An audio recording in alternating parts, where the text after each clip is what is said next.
This video will help you sleep and relax. But before we begin, I would like to know which city you're from and what time you're watching this. Now, subscribe to the channel, relax, and let's begin. I've spent 2 weeks trying to make sense of what happened that day in Ravenwood. I'm still not sleeping right.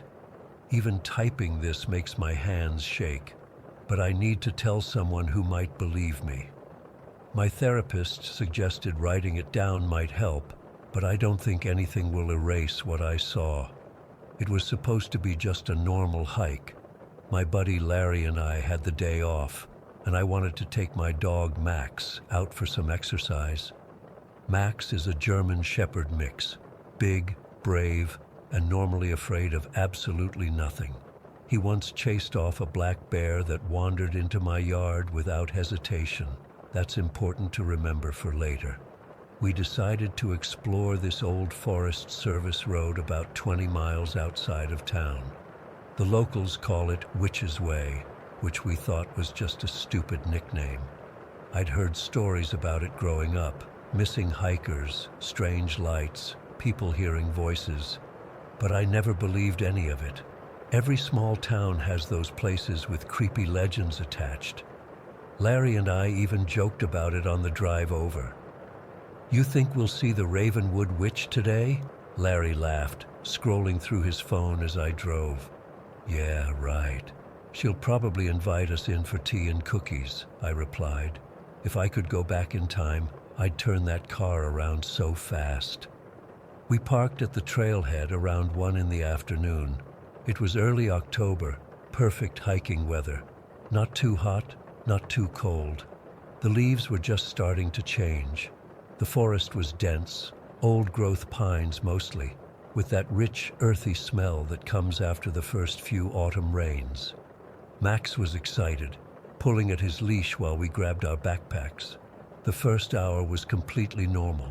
We hiked about 3 miles in, talking about random stuff. Work drama, sports, this girl Larry had been texting. The path was getting narrower, the trees thicker.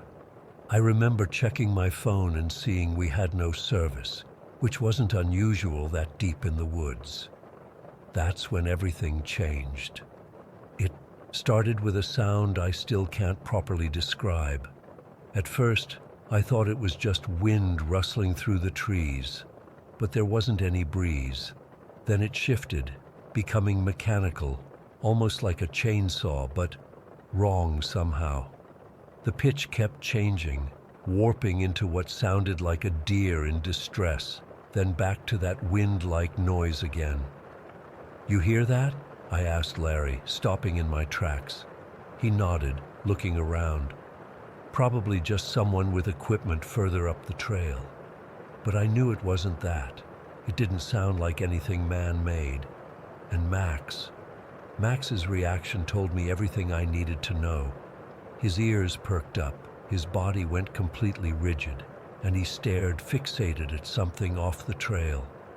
I'd never seen him like that before, not scared, but completely frozen, like his instincts were screaming at him to run, but he couldn't move.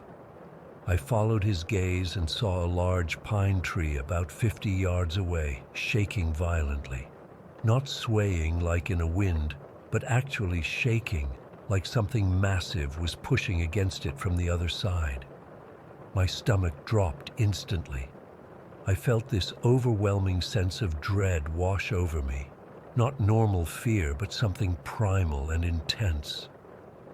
"We should head back," I said, trying to keep my voice steady.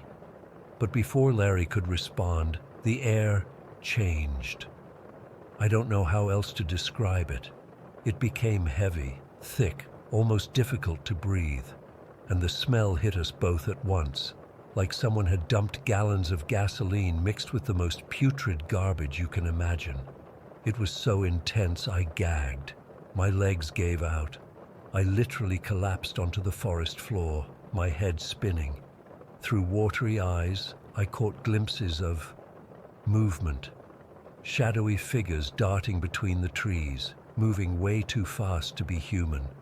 They weren't solid, more like dark smudges against the forest backdrop, there and gone in an instant.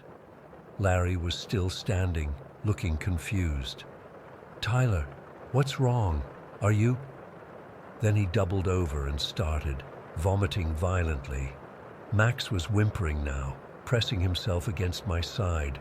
The wind-like noise returned, but closer. It sounded like breathing now, like someone breathing through a hollow whistle.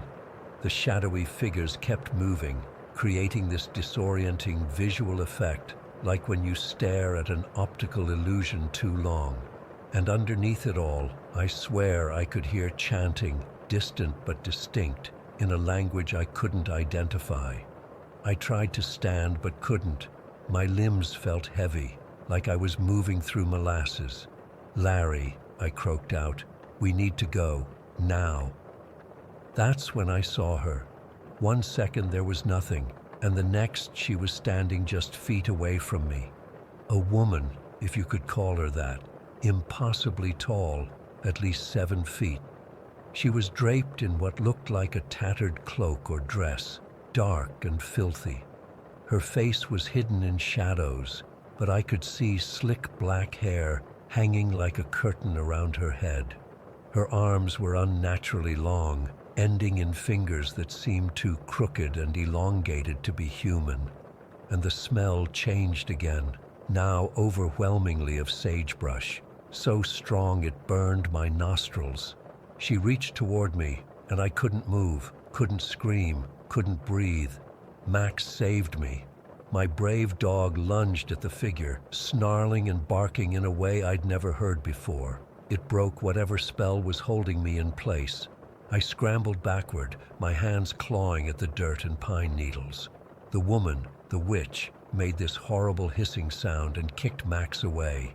He yelped in pain, and rage momentarily overcame my fear.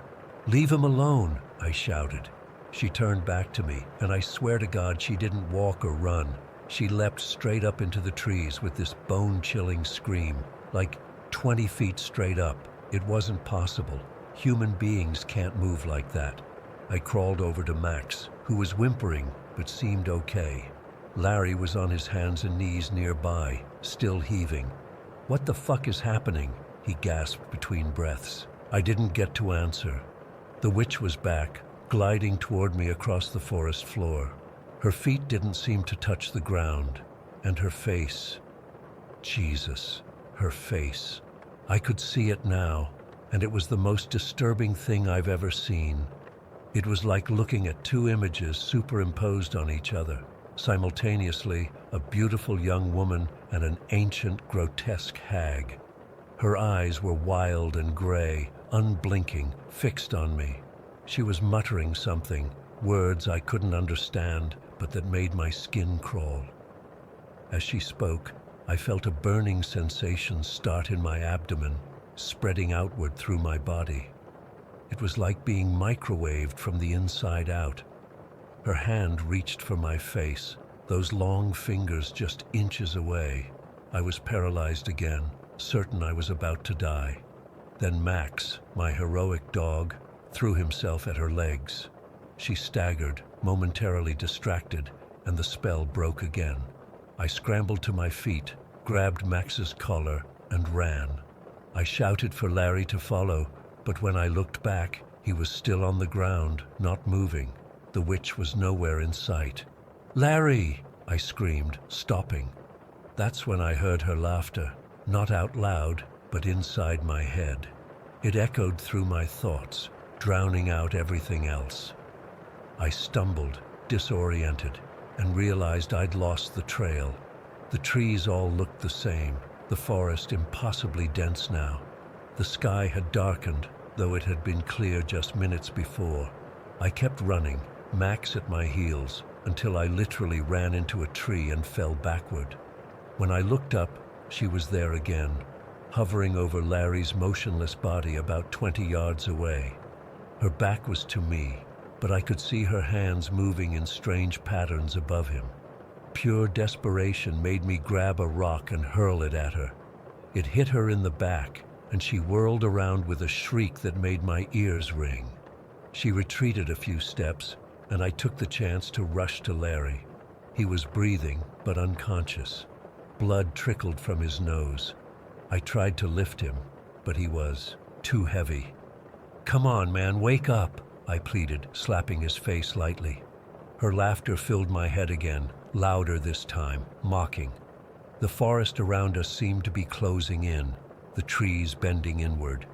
The air was so thick with that gasoline stench I could barely breathe. My vision started to tunnel, darkness creeping in from the edges. Just as I thought I was going to pass out, something changed. A single ray of sunlight pierced through the canopy, hitting the ground right next to us.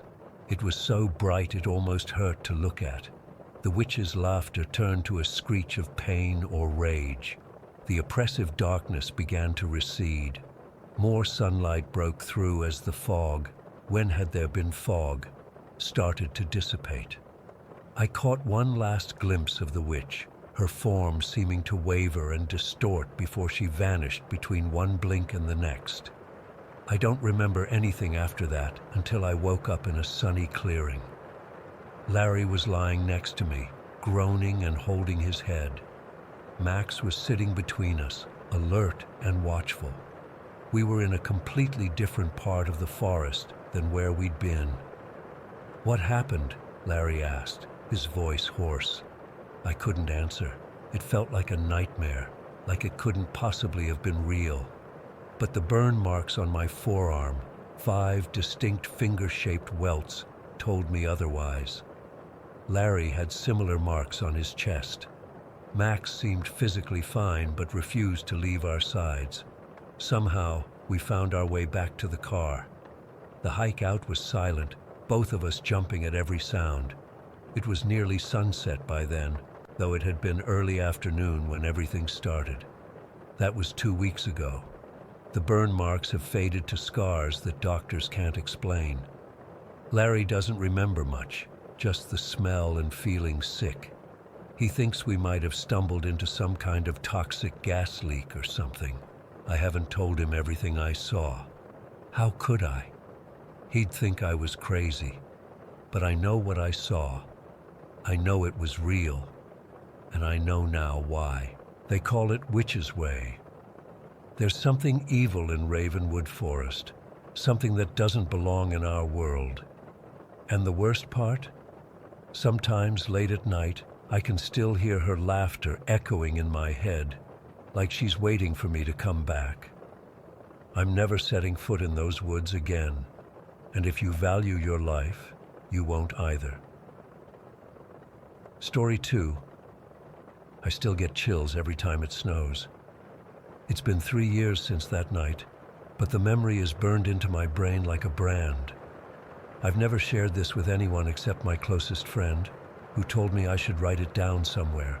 So here goes. I worked back then, as a night shift supervisor at a distribution warehouse about 30 miles from my home. The pay was good enough to justify the commute, and I actually preferred the overnight hours.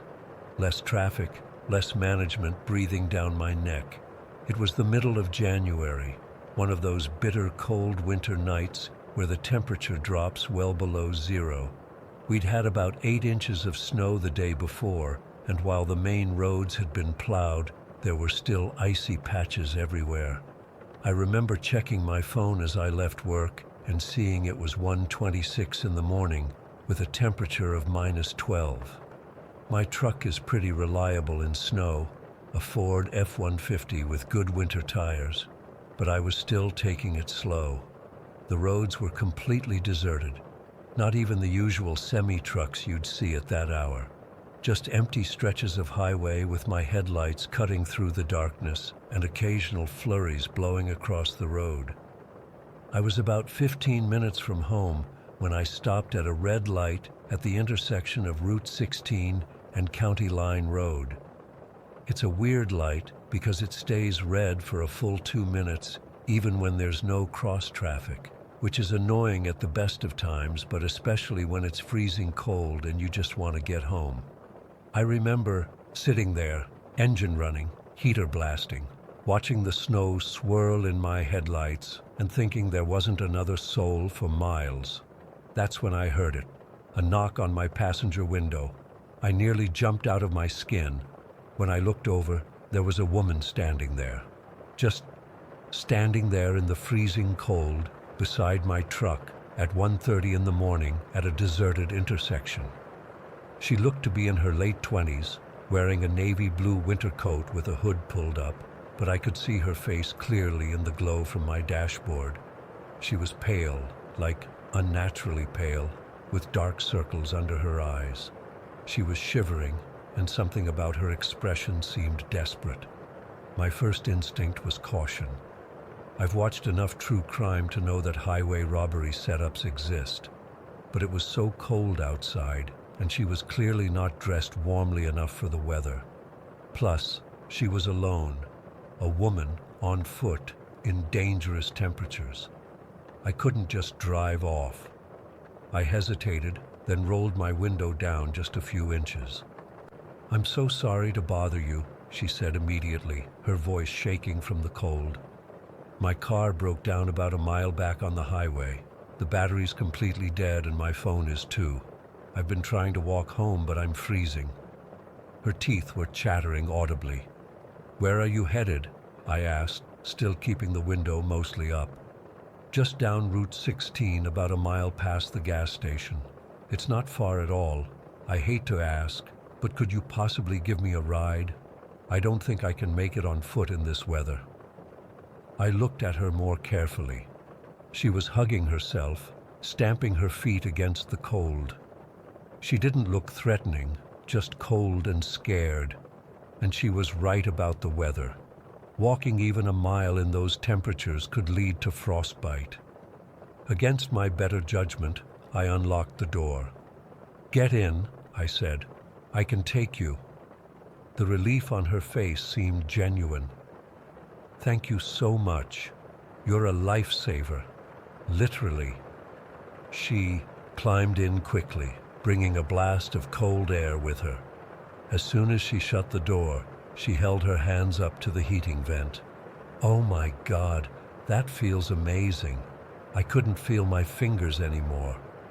The light turned green, and I pulled through the intersection. "So, what happened to your car?" I asked, trying to make conversation and also assess the situation.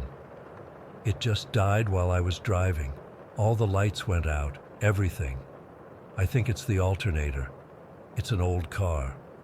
She rubbed her hands together. "I'm Emily, by the way."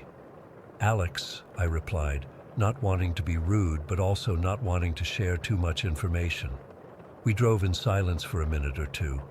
I noticed she kept glancing at me, then out the window, then at her phone, which she claimed was dead but kept checking anyway.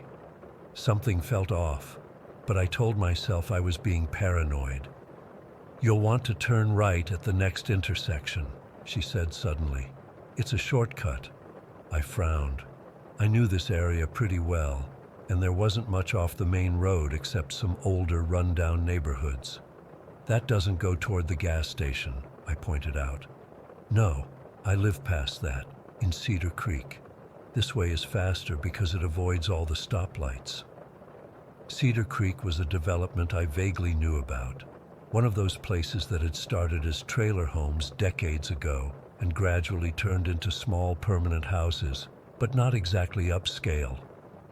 I'd never had a reason to go there. Against my better judgment, I made the turn. The road immediately became narrower and much less well-maintained. The snow was barely plowed here, with just a single lane cleared down the middle. "Just stay on this road for about half a mile," she directed. The houses we passed were small and dark. No lights on anywhere, which made sense given the hour, but it added to the eeriness. There were no sidewalks, no street lights, just the occasional mailbox poking out of a snowdrift. As we drove deeper into the neighborhood, the road got worse. The plowed section became narrower, with snow piled high on both sides. I had to slow down to about 10 miles per hour. "It's just up ahead on the left," she said. but something in her tone had changed. It sounded less grateful, more instructional. I felt a growing sense of unease. We were now on a stretch with no houses visible, just dense trees on both sides, their branches heavy with snow. My truck was handling the conditions okay, but only because I was moving so slowly. "How much further?" I asked, not bothering to hide my concern. "Just past those trees. Keep going." The road ahead looked even worse, completely unplowed, with at least a foot of fresh snow. I stopped the truck. "I don't think I can go any further without getting stuck," I said. "The snow's too deep." She didn't respond immediately. When I glanced over, her face had changed. The grateful, relieved expression was gone. Her eyes were fixed on the road ahead, and her mouth was set in a tight line. "It's just a little further," she said flatly. "Keep driving." "I really can't. The truck will get stuck, and then we'll both be stranded out here." She turned to look at me, and I swear the temperature in the cab seemed to drop. "You need to keep driving," she said, and there was no pretense of friendliness anymore. "Look, I'm sorry, but this is as far as I can take you. If your house is just up ahead, you can walk from here." Her face hardened. "Drive the fucking truck," she said, her voice low and threatening. My heart was pounding now. I put the truck in park and turned to face her. "I think you should get out here." For a moment, she just stared at me. Then she reached into her pocket. I tensed, prepared for her to pull out a weapon, but instead she glanced at her phone, the supposedly dead phone, and then back at me. "Fine," she snapped. She yanked on the door handle and pushed it open.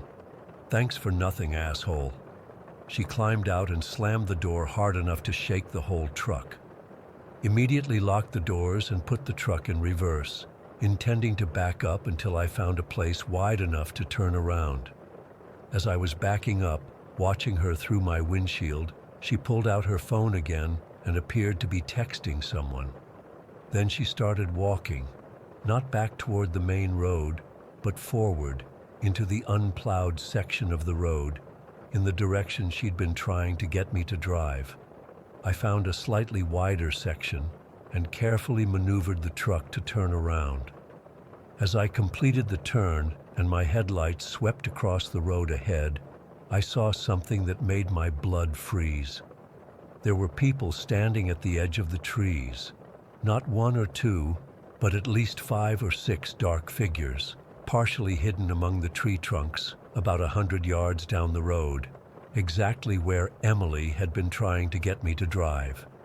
In the fraction of a second that my headlights illuminated them, I could see they were all men, all wearing dark clothes, all standing perfectly still, watching, and she was walking directly toward them. I didn't wait to see more. I hit the gas harder than was safe on that snow-covered road, fishtailing slightly as the truck lurched forward. I didn't slow down until I reached the main road, and even then I drove well over the speed limit all the way home, constantly checking my rearview mirror. I've gone over that night 1,000 times in my head. What would have happened if I'd kept driving? Best case scenario, my truck would have gotten stuck in the deep snow. And then what? 6 men emerging from the trees, surrounding my vehicle. I doubt they were coming to help push me out. I reported it to the police the next day. They took my statement and said they'd look into it, but I never heard anything back. I checked the local news obsessively for weeks, looking for reports of robberies or assaults, but found nothing specific. I switched to day shifts after that and bought a dash cam for my truck. I've never driven down that road again, and I never pick up strangers anymore, no matter how desperate they might appear. Sometimes being a good person can get you killed. The thing that still haunts me is how normal she seemed at first, how convincing her story was, how easily I could have driven just a little further, trying to be helpful, never suspecting I was being led into a trap. I still don't know what they wanted, my truck, my wallet, or something worse. But I know that if I hadn't trusted my instincts that night, I might not be here to tell this story. Story 3. I'm still shaken as I type this. It's been 3 days since it happened, and I haven't been able to sleep properly. I keep feeling that thing touching my leg. The doctors say it's just a rash, probably from stress or an allergic reaction, but they haven't seen anything like it before. They don't understand what happened that night. I live with my family in a property about 40 minutes outside of Cape Town. It's pretty isolated. Our nearest neighbors are about 1 kilometer away. The property has a main house where my parents and I live, and a smaller rent house where my brother moved after university to have some independence while saving money. Between these two buildings is what we call the scullery, basically a narrow utility room that connects the buildings. It's always dark in there, even during the day, because there are no windows. The light switch is only on the main house side, which is a design flaw that's been annoying us for years. If you're coming from the rent house, you have to walk through complete darkness until you reach the main house door. Last Friday night, it was pouring rain, one of those heavy South African thunderstorms that make the whole house creak. I'd gone over to my brother's place to borrow his external hard drive for a project I was working on. We ended up playing FIFA and talking until around midnight. When I finally headed back, the storm had gotten worse. Lightning flashed every few minutes, and the rain hammered down so hard it sounded like someone was throwing handfuls of pebbles at the windows. I decided to use the scullery instead of going outside and getting soaked. My brother saw me to his door, but didn't walk me through because he was in the middle of something. "Just use your phone torch," he said, but my phone had died while I was at his place. "It's fine," I told him. "I've walked through there 1,000 times." The moment I stepped into the scullery, I felt uneasy. It was pitch black, the kind of darkness that feels thick, almost tangible. I could hear the rain pounding on the tin roof above me and occasional thunder that seemed to shake the walls. The sound was deafening, and I couldn't even hear my own footsteps on the concrete floor. I kept my hand on the wall to guide myself, feeling my way along the rough brickwork. The scullery isn't large, maybe 15 meters long and about 2 meters wide, but in that darkness, it felt endless. About halfway through, my fingers brushed against the back door that leads outside. This is when things got weird. The door was wide open. We never leave that door open. It faces directly into the hills behind our property, and all sorts of creatures can wander in: snakes, spiders, sometimes even jackals. Plus, it was storming heavily. Why would anyone leave it open? I reached to close it, thinking maybe the wind had blown it open, though it has a pretty solid latch. That's when it happened. Something small and wet brushed against my leg, hard, not like a casual touch, but forceful, deliberate. My first thought was one of our cats had gotten into the scullery, but this wasn't a cat. This was cold, slick, almost like wet rubber or extremely cold, slippery skin. It moved with purpose, not fear, and the touch lingered for a second longer than would be natural for an animal just running past. I froze. Complete and utter paralysis. I couldn't see anything in the darkness, but I could feel something was there, close to me. Then I heard it, the sound of small stones being kicked up outside, like something small was moving away quickly. Panic hit me like a punch to the gut. I slammed the door shut, not even bothering with the latch, and ran the rest of the way through the scullery, banging into the walls as I went. I practically fell through the door into the main house, switching on every light I could reach. My mom was still up reading in the living room and jumped when I burst in. "What's wrong with you?"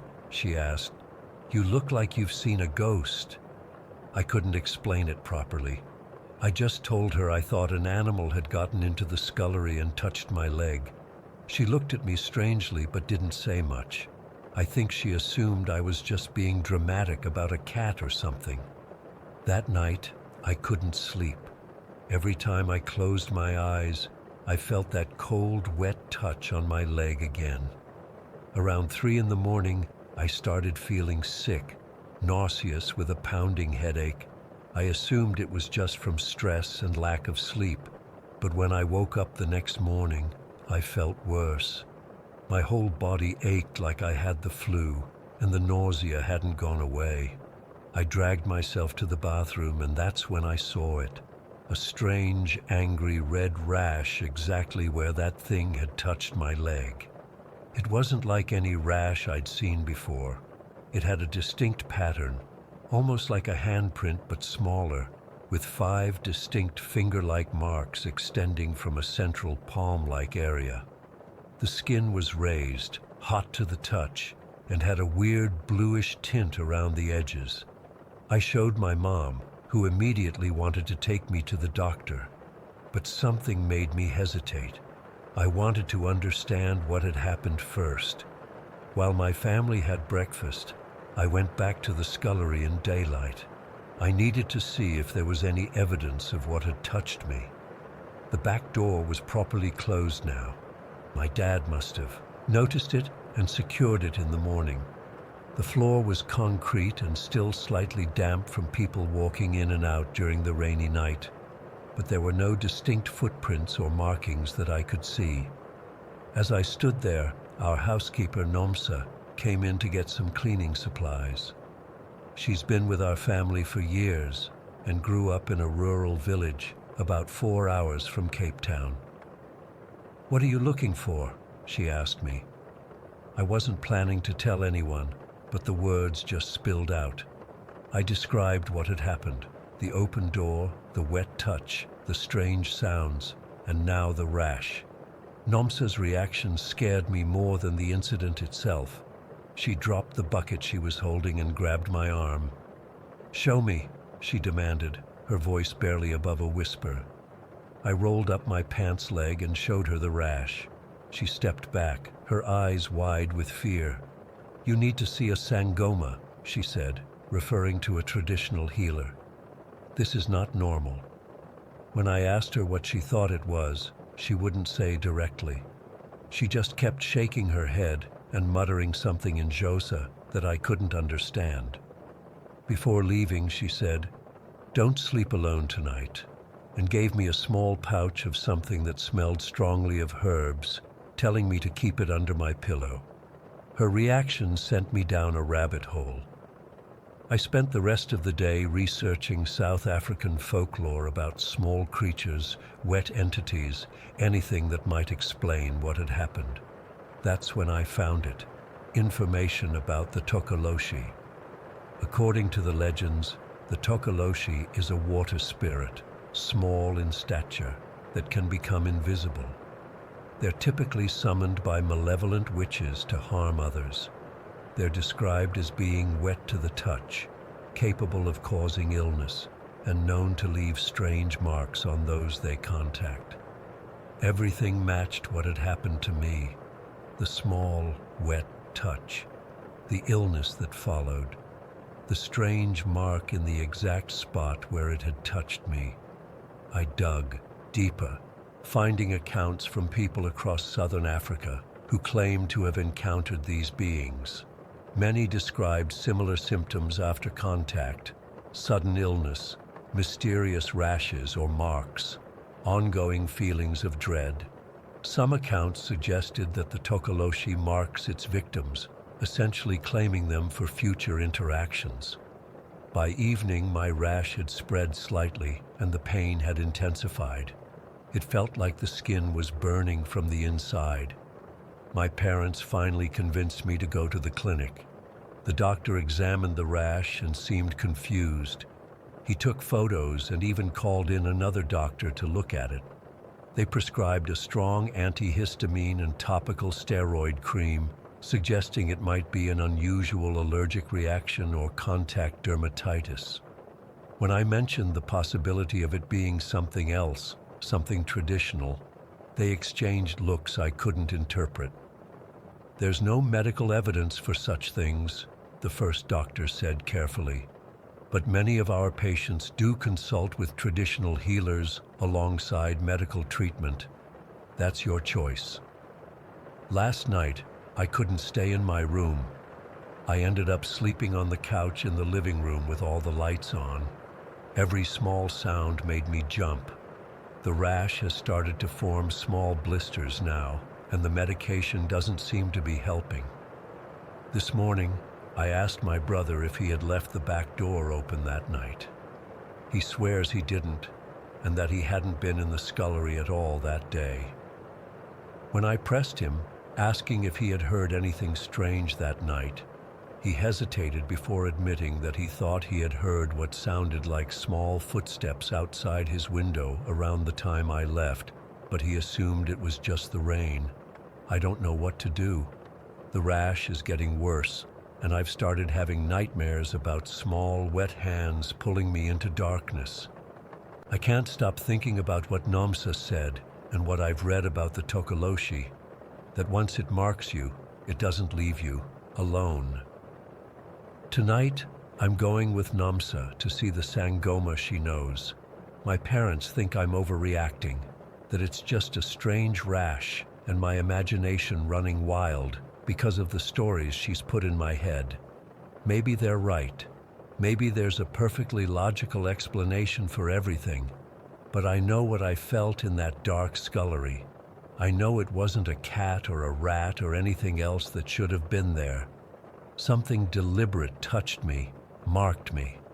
And I can't shake the feeling that whatever it was, it's not finished with me yet. Story 4. I've been debating whether to share this for a long time. Even typing it out now makes my hands shake a little. I'm not the type of person who believes in ghosts or anything supernatural, or at least I wasn't until what happened in our house near Denver a few years ago. My mom got remarried when I was 14, and we moved into this 3-bedroom house with a finished basement. It wasn't anything special, just your average suburban home with beige walls and carpet that had seen better days. The basement had been converted into a small apartment-like space with its own bathroom and a little kitchenette area. My stepdad suggested that my mom's sister, my Aunt Carrie, move in with us since she was going through a rough time financially. At first, everything was normal. Aunt Carrie kept to herself mostly, working late shifts at the hospital as a nurse's aide. She was always kind to me, sometimes bringing home leftover cookies from the staff room or asking about my day. I didn't mind having her around. It actually made the transition to having a stepdad a little easier. About 3 months after we all settled in, weird stuff started happening. The first incident I remember clearly was when my parents were watching TV in the living room one evening. I was in my room doing homework when I heard my mom yell out. I ran downstairs to find both her and my stepdad standing at the bottom of the basement stairs, looking completely freaked out. "Did you see that?" My mom kept asking my stepdad, who was nodding with this pale look on his face. When they calmed down enough to explain, they told me they'd watched one of our cat's toys, this little stuffed mouse thing, get thrown up the basement stairs, not rolled or dropped, thrown. The weird part? Aunt Carrie wasn't even home. She was working a 12-hour shift. Even weirder, they both swore they heard a child's voice say, "Hey, kitty, kitty," right when the toy landed. My stepdad went down to check the basement, thinking maybe someone had broken in, but there was nothing. All the windows were locked from the inside, and the only door leading outside from the basement had one of those security bars across it. I laughed it off at first. Maybe they were just tired or the cat had somehow flicked the toy.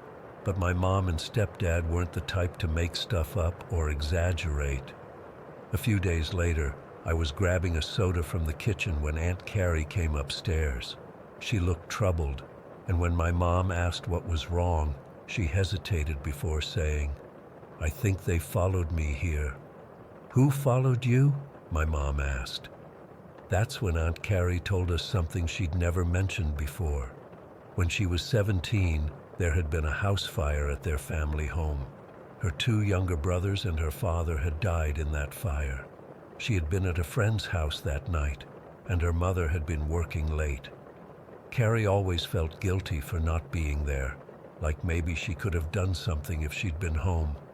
She believed with absolute conviction that the spirits of her brothers sometimes followed her from place to place.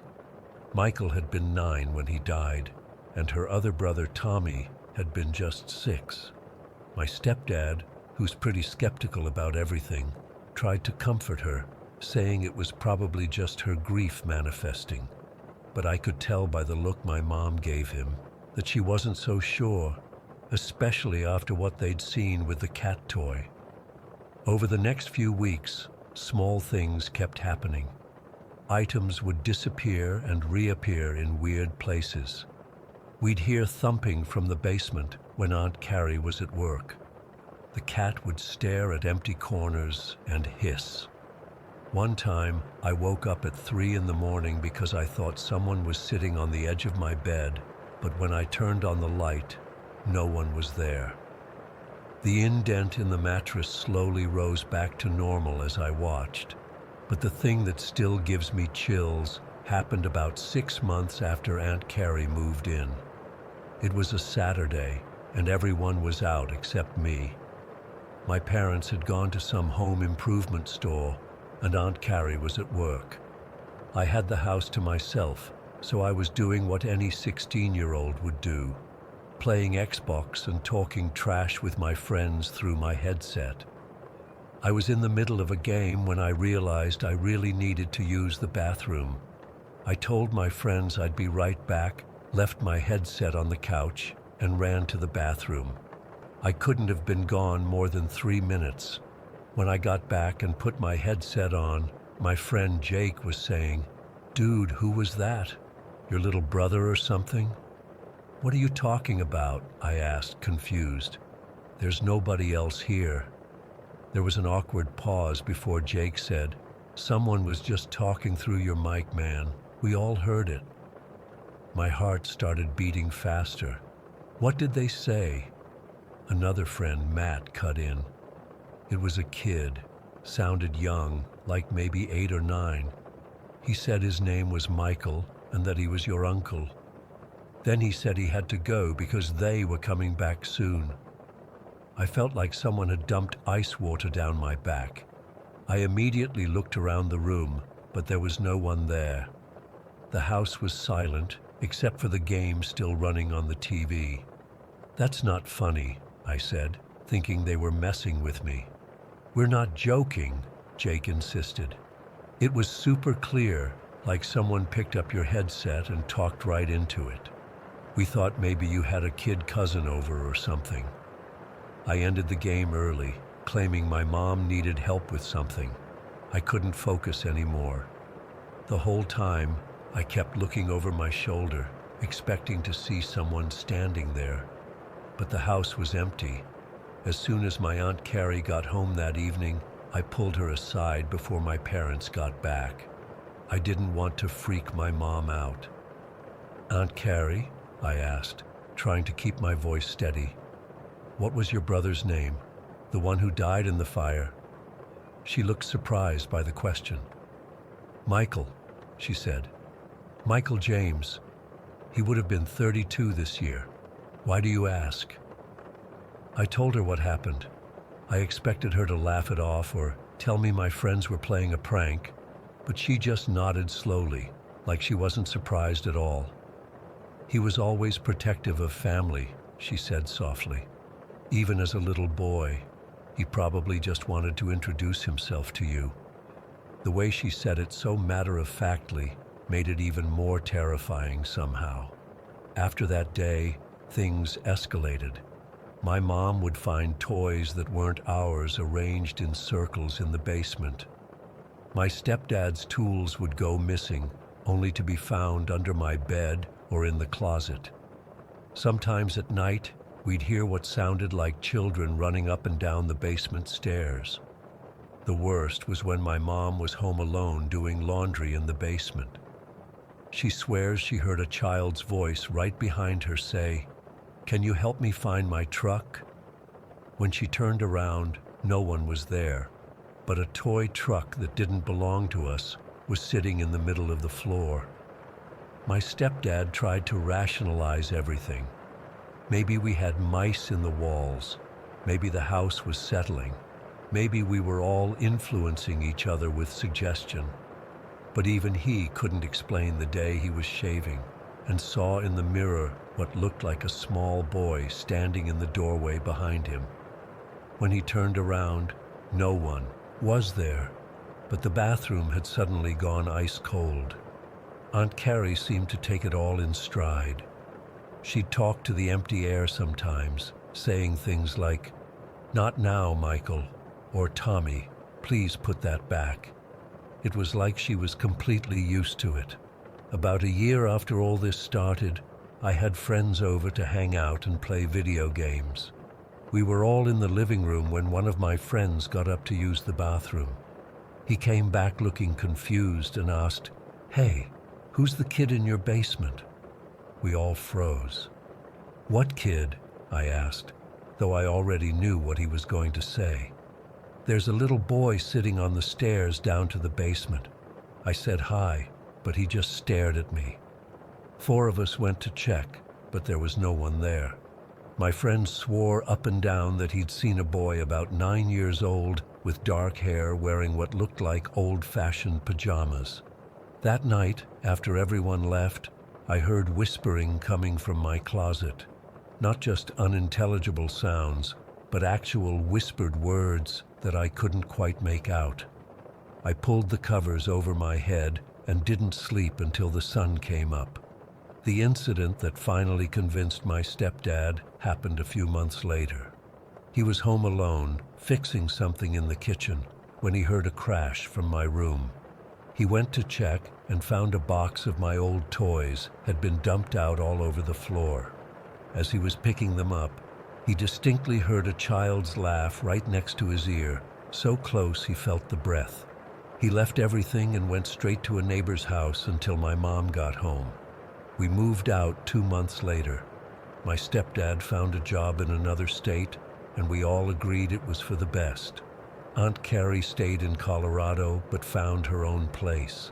The weird thing is, after we moved, Aunt Carrie said the phenomena stopped for her too.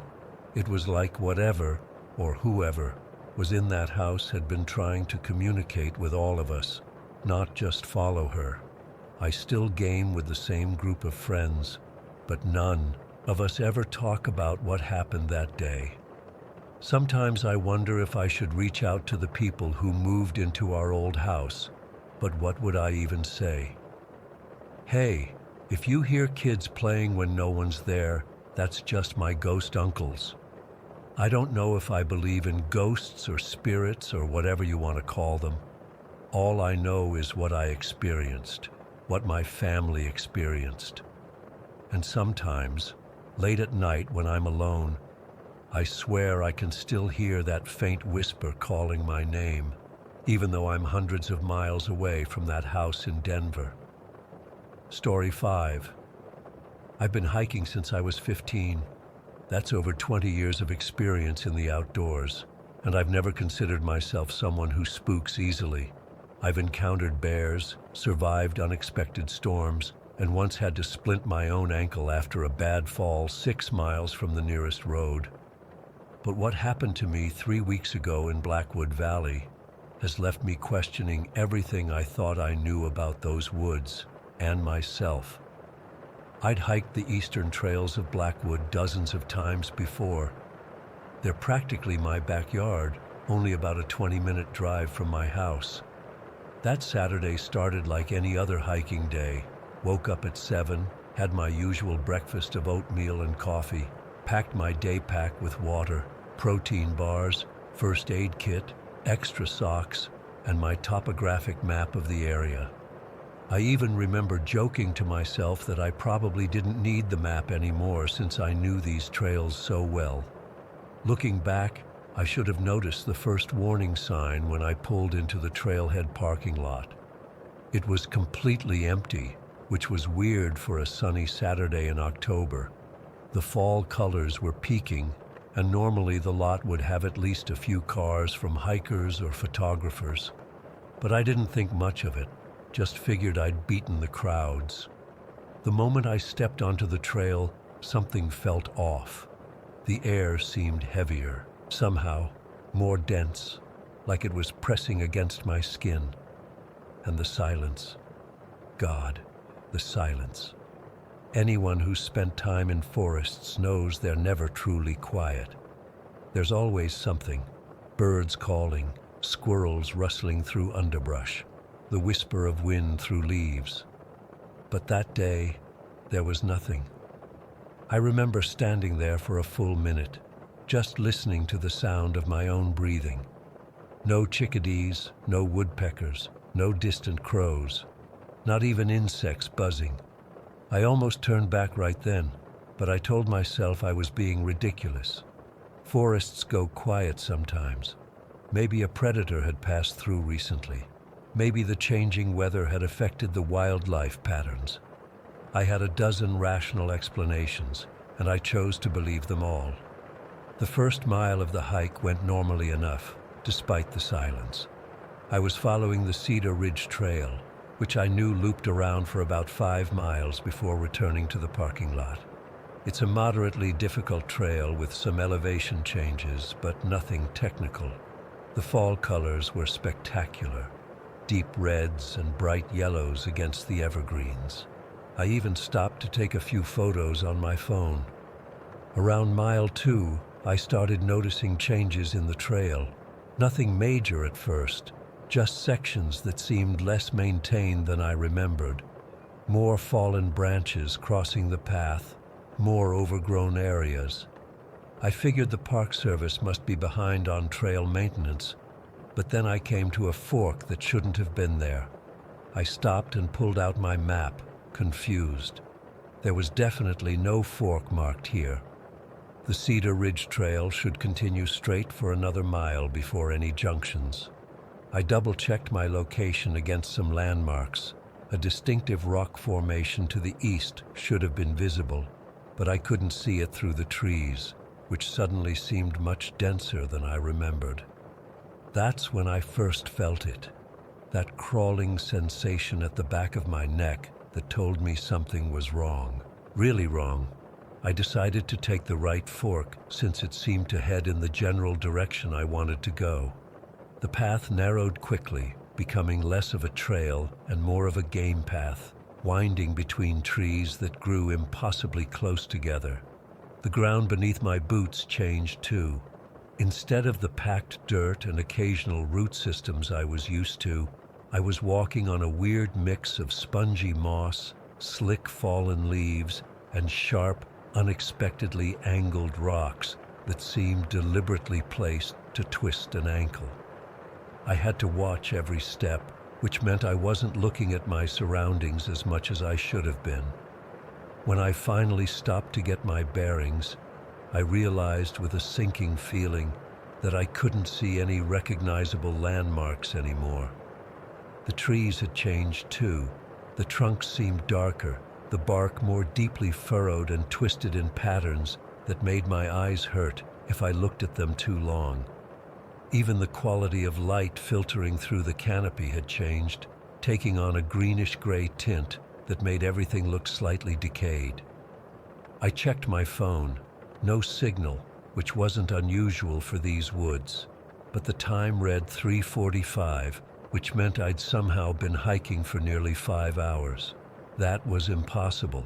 Even accounting for photo stops and rest breaks, I should have completed the entire loop by now. Something wasn't adding up. I decided to turn around and retrace my steps. That's when I first noticed how quiet it had become. Not just animal quiet, but a complete absence of sound that seemed to swallow even the noise of my own movements. When I scuffed my boot deliberately against a rock, the sound felt muffled, as if the air itself was dampening it. I took a deep breath and unscrewed my water bottle. As I tilted my head back to drink, I caught movement from the corner of my eye, just a slight shifting of shadows about 30 yards to my right. I froze mid-swallow, water dripping down my chin as I strained to see what had moved.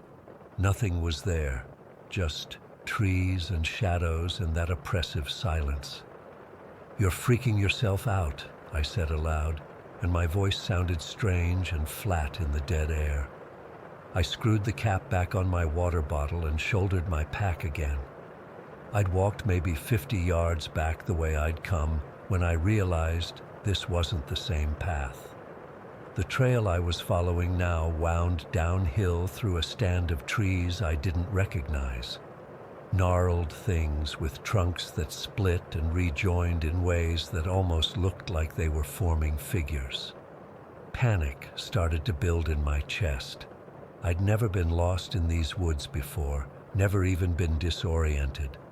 I prided myself on my sense of direction.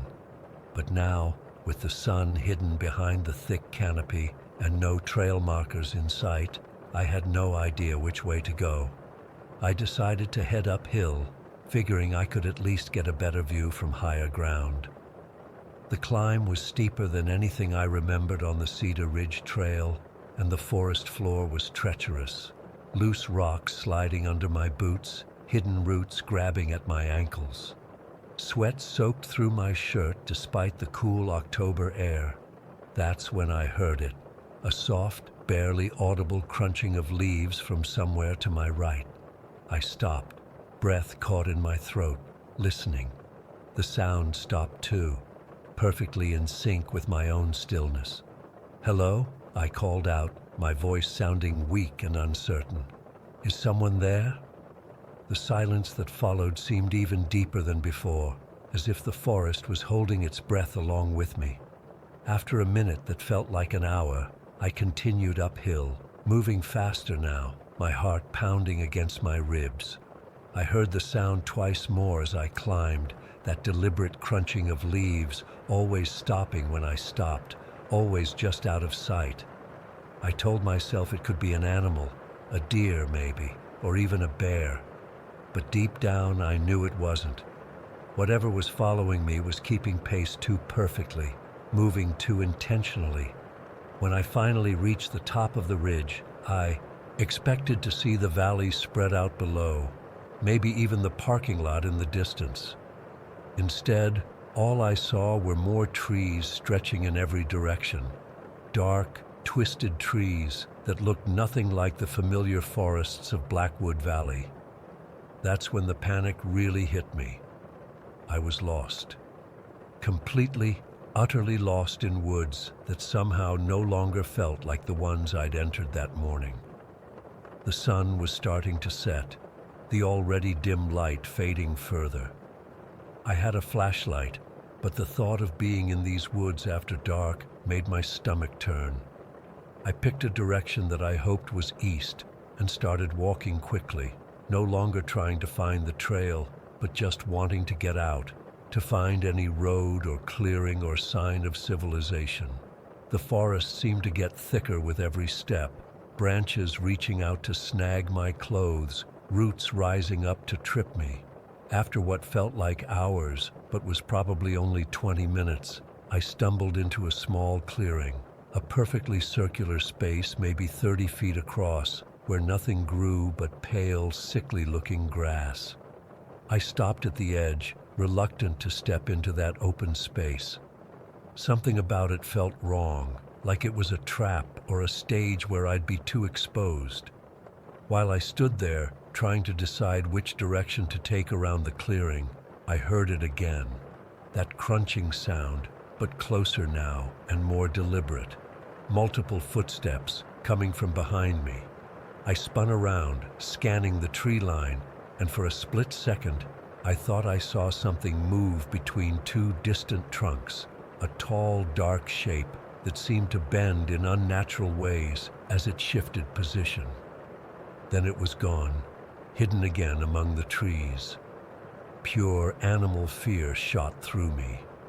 I ran, sprinting across the clearing and plunging back into the woods on the other side, no longer caring about direction or trails or anything except putting distance between myself and whatever was behind me. Branches whipped at my face, roots caught my feet, but somehow I kept running, crashing, through underbrush and jumping over fallen logs. The footsteps behind me grew louder, faster, no longer trying to be stealthy but openly pursuing.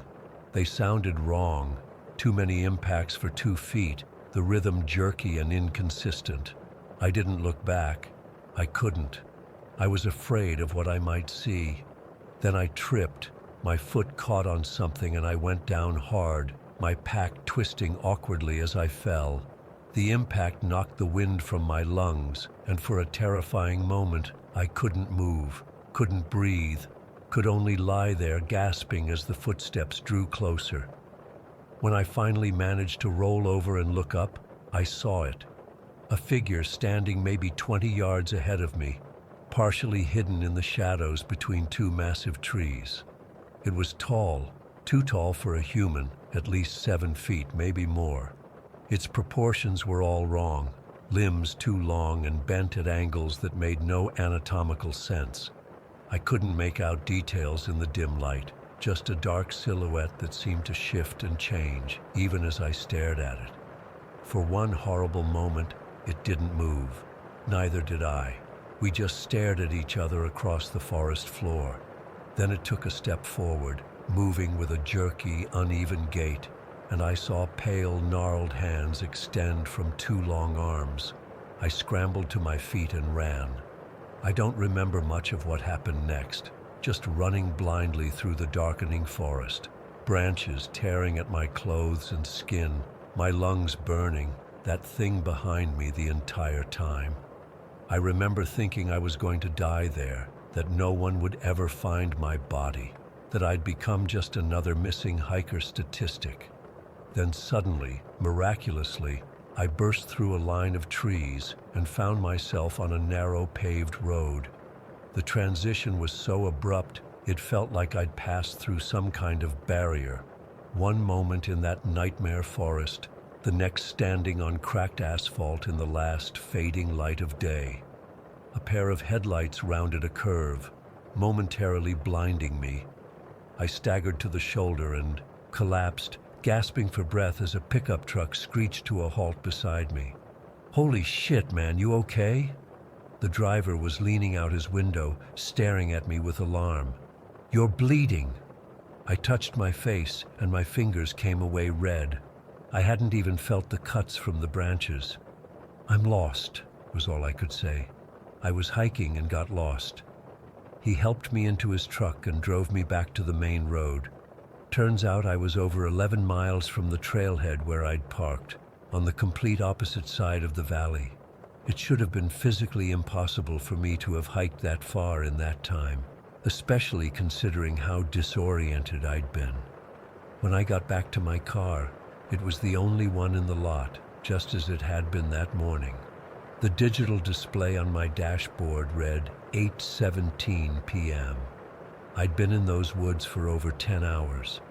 I've tried to rationalize what happened. Maybe I took a wrong turn early on and ended up on an unmapped trail. Maybe what I saw was just another hiker or a park ranger. Maybe the stress and disorientation caused me to misjudge distances and time. But I know what I experienced. Those weren't the same woods I'd hiked dozens of times before. And that thing that followed me, that wasn't human or animal. I haven't been back to Blackwood Valley since then. I'm not sure I ever will. Sometimes at night, I still hear those footsteps in my dreams, that irregular crunching pace that doesn't match any natural walking rhythm. And I wake up with the certainty that whatever was in those woods that day is still there, waiting in that unnatural silence. Story 6. I still get sweaty palms thinking about that night. It's been 3 months, and I haven't been camping since. I probably won't for a while.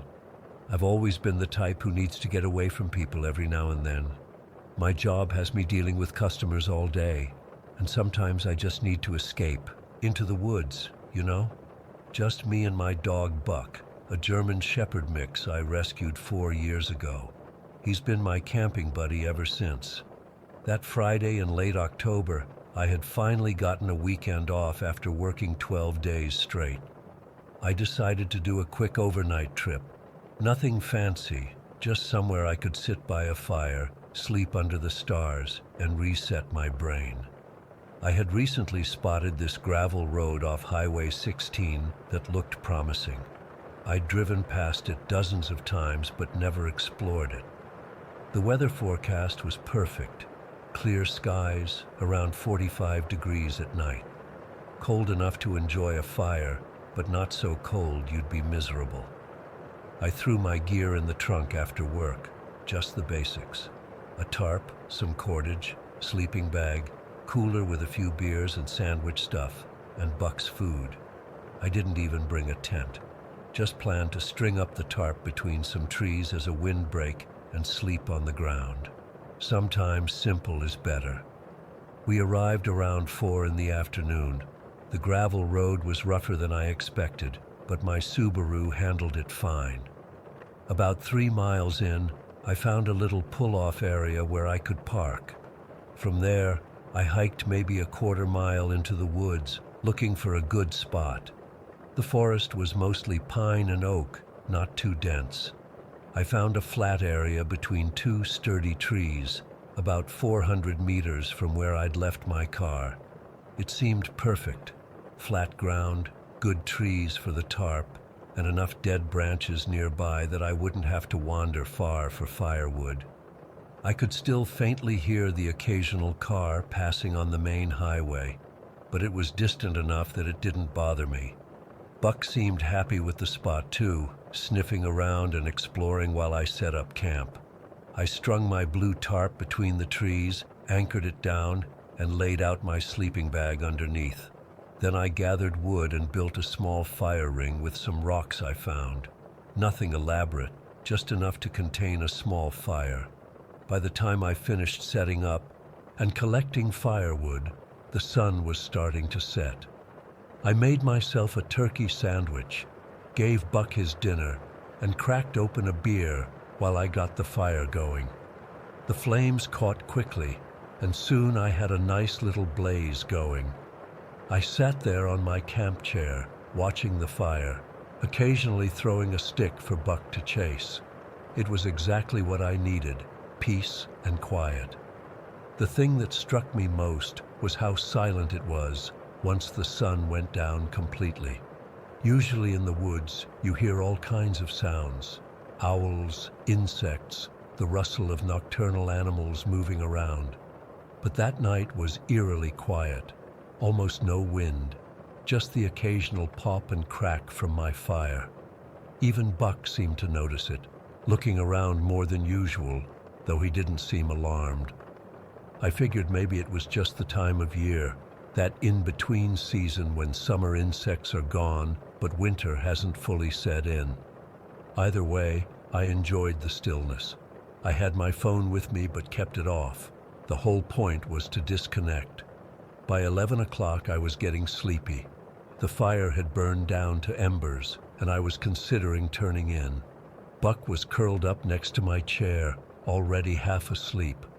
I leaned back, looking up at the stars through the tree branches, feeling that peaceful tiredness that comes from being outdoors all day. That's when I heard it, the sound of an engine. Not on the gravel road I'd come in on, but somewhere behind my campsite. I sat up straight, instantly alert. Buck's head popped up too, his ears forward. The engine got louder, and I could tell it was a truck, probably a big one from the deep rumble of the exhaust. It sounded like it was on some kind of road or trail maybe 200 meters behind where I was camped. I had no idea there was another access road back there. I'd checked a map before coming, but obviously not well enough. The truck was moving fast, engine revving high. Then I heard voices, loud male voices shouting and laughing over the sound of the engine. They sounded drunk or at least pretty rowdy. Music was blasting from their vehicle, some kind of heavy metal or hard rock. My first thought was, great, so much for peace and quiet. I wasn't too worried yet, just annoyed. People partying in the woods on a Friday night. Not that unusual, right? I figured they'd find their own spot and settle in. Then I heard the first gunshot. It was unmistakable, the sharp crack of a rifle. Then another, and another. 3 or 4 shots in rapid succession. Buck was on his feet instantly, his whole body rigid, tail straight out behind him. I reached for his collar instinctively, my heart suddenly pounding in my chest. There was a pause of maybe 15 seconds, then more shots.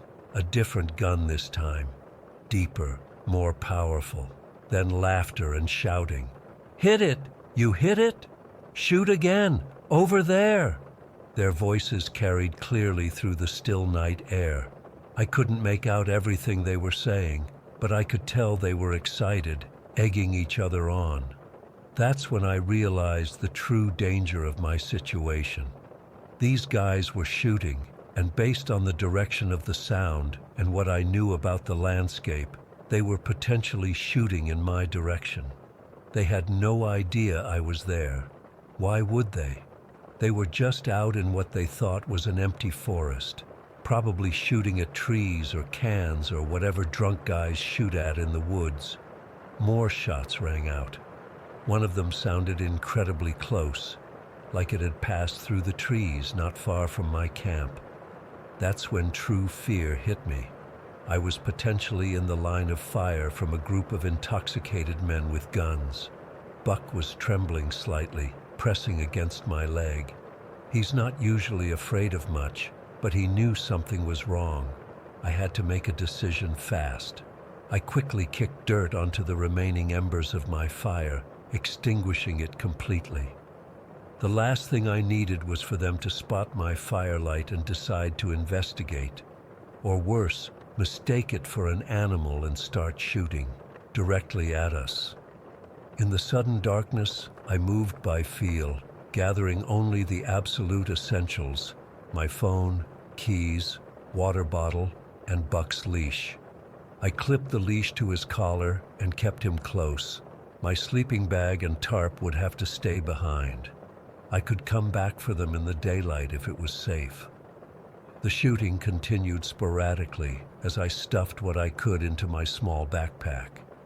Each shot made me flinch, imagining a stray bullet finding its way through the trees to where we stood. My hands were shaking so badly I dropped my flashlight, then had to feel around in the dirt to find it again. I didn't dare turn on the light though. Instead, I oriented myself based on memory and the faint starlight filtering through the trees. I knew my car was roughly northeast of my position, which meant I needed to move perpendicular to the direction the shooting was coming from. "Come on, Buck," I whispered, gently tugging his leash. "Quiet now." We moved slowly at first, staying low, using trees as cover. I strained my ears to track the position of the truck. It seemed to be moving along that back road, stopping occasionally for more shooting. The men were laughing and shouting the entire time. Another volley of gunfire erupted, and I heard something, a bullet or maybe a large branch, crash through the foliage alarmingly close to us. Buck let out a small whine, and I shushed him gently, my heart hammering so hard I could feel it in my throat. We picked up our pace, moving as quickly as I dared without making too much noise. The forest floor was covered in dry leaves that seemed impossibly loud under our feet. Every step sounded like an announcement of our presence. I kept expecting to hear the truck's engine turn our way, the men noticing the sound and coming to investigate. More shots. Closer now, or maybe that was just my fear magnifying the sound. I couldn't tell anymore. All I knew was that we needed to get to my car. After what felt like hours, but was probably only 10 or 15 minutes, I caught a glimpse of something reflective through the trees, the license plate of my car catching what little ambient light there was. I've never been so happy to see that beat-up Subaru in my life. We covered the last 30 yards quickly, and I fumbled with my keys, dropping them once before managing to unlock the door. I helped Buck into the back seat and slid behind the wheel, closing the door as quietly as possible. I sat there for a moment, breathing hard, trying to decide what to do. Should I start the engine and risk them hearing me? Or wait it out, hoping they'd move on? Another burst of gunfire made the decision for me. I started the car but kept the headlights off. I knew the gravel road well enough to navigate it for at least the first kilometer without lights. I put the car in gear and began to move, slowly at first, then faster as I gained confidence in the darkness. I could still hear occasional gunshots behind us as we made our way down the gravel road. Each one sent a fresh surge of adrenaline through me. I kept checking the rearview mirror, terrified I'd see headlights following us. Finally, I reached the main highway. Only then did I turn on my headlights and allow myself to breathe. Buck was still on high alert in the back seat, standing rather than lying down, looking out the windows. I drove home in a daze, still shaking. When I finally got back to my apartment, I took Buck for a quick walk, then sat on my couch staring at the wall for what must have been hours. I couldn't stop thinking about what might have happened if one of those stray bullets had found us. The next morning, I debated whether to report the incident. In the end, I decided against it. What would I say? That some unknown men were shooting guns in a forest where it might actually be legal to do so? That I was camping in an area I wasn't familiar with? Nothing illegal had actually happened to me. I was just in the wrong place at the wrong time. I did go back 2 days later, in broad daylight, to retrieve my abandoned gear. Everything was still there, untouched. I looked around for bullet holes in trees or any other evidence of what had happened, but found nothing conclusive. To this day, I don't know who those men were or if they had any idea how close they came to tragedy. What I do know is that I'll never again camp somewhere without thoroughly checking maps for all possible access points, and I'll probably stick to established campgrounds for a while. Buck seems to have forgotten about it. I haven't. Story 7. I've never really talked about this before, not in detail anyway. It's been 15 years, but I still get goosebumps thinking about it. I was 16 back in 2008 when my grandfather passed away unexpectedly. My parents thought it would be good for me to spend part of my summer break helping my grandmother adjust to life alone in Fairbanks, Alaska. I'd always been close with my grandparents, and I figured it would be a nice change from the Seattle suburbs. When I arrived, my grandmother seemed happy to see me, but distracted. The house was exactly as I remembered from childhood visits, a modest 1950s rancher with wood paneling and that distinct smell of old houses. My grandmother had prepared a place for me to stay in the basement, which she called the apartment. I'd never actually been down there before. During previous visits, I'd always slept in the spare room upstairs, but apparently that had become my grandfather's home office in recent years. "You'll have more privacy downstairs, dear," my grandmother said, leading me to a door off the kitchen. "Your grandfather fixed it up years ago when your uncle lived with us for a while." The moment she opened the basement door, I felt a chill that had nothing to do with the temperature. The stairwell was dark, with wood-paneled walls and this ancient carpet runner that had seen better days. My grandmother flipped a switch, and a single bulb illuminated the stairs. "Watch your step," she warned. "The light at the bottom doesn't always work." I lugged my suitcase down the creaking stairs, noticing how the air got mustier with each step. When we reached the bottom, I realized something odd. The basement was actually bigger than the main floor of the house. It stretched out in all directions, with several doorways leading to different rooms. "This is your room," my grandmother said, opening a door to reveal a small bedroom with a twin bed, dresser, and lamp. "There's a bathroom through there. The rest is just storage. Your grandfather was a collector." That was an understatement. As I glanced around, I saw the basement was filled with stuff. Mannequins stood in corners wearing clothes from different decades. Glass display cases housed vintage dolls with those creepy porcelain faces and dead eyes that seemed to follow you. Shelves lined the walls, packed with old toys that probably hadn't been touched since the 70s. Metal trucks with chipped paint, board games with faded boxes, and stuffed animals with matted fur. "Your grandfather could never throw anything away," my grandmother said with a sigh. "I've been meaning to clear some of this out, but..." Her voice trailed off. I nodded, trying to hide my discomfort. "It's fine. I'll be comfortable here." My grandmother seemed relieved and headed back upstairs, leaving me to unpack. I put my clothes in the dresser and set up my few personal items: my iPod, some books, and a framed photo of me with my friends. The room itself wasn't terrible. The walls were wood-paneled like the rest of the basement, but someone had tried to make it cozy with a colorful bedspread and a small rug on the concrete floor. I spent the rest of that day helping my grandmother with chores and cooking dinner. We chatted about school and my plans for college, carefully avoiding any mention of my grandfather. By 10 o'clock, I was exhausted from the travel and emotional day. "I think I'll head to bed," I told my grandmother. She nodded, looking at me with an expression I couldn't quite read. "Sleep well, dear. If you need anything, I'm right upstairs." Something about the way she said it made me pause, but I brushed it off as grief making her overprotective.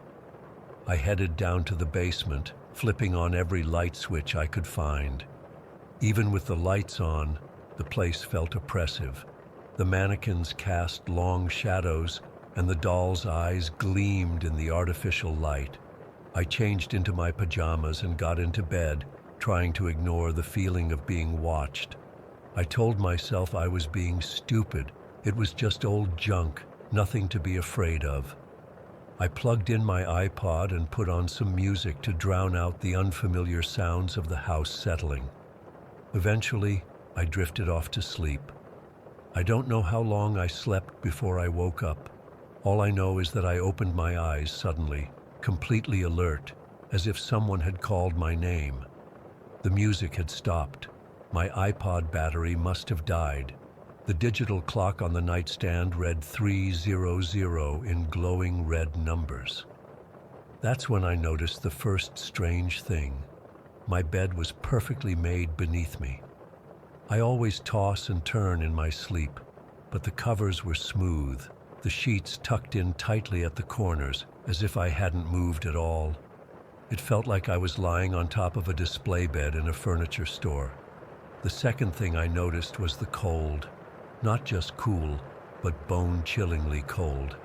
I could see my breath fogging in front of my face. In Alaska, in summer. The cold was unnatural, seeping through my pajamas and into my skin. But the most terrifying thing was the silence. Complete, absolute silence. No furnace humming, no pipes creaking, no sounds from upstairs. Houses are never completely silent. There's always some ambient noise, but this silence felt solid, like it was pressing against my ears. I lay there, frozen with fear, afraid to move. That's when I felt it, the weight of something watching me. I slowly turned my head toward the corner of the room.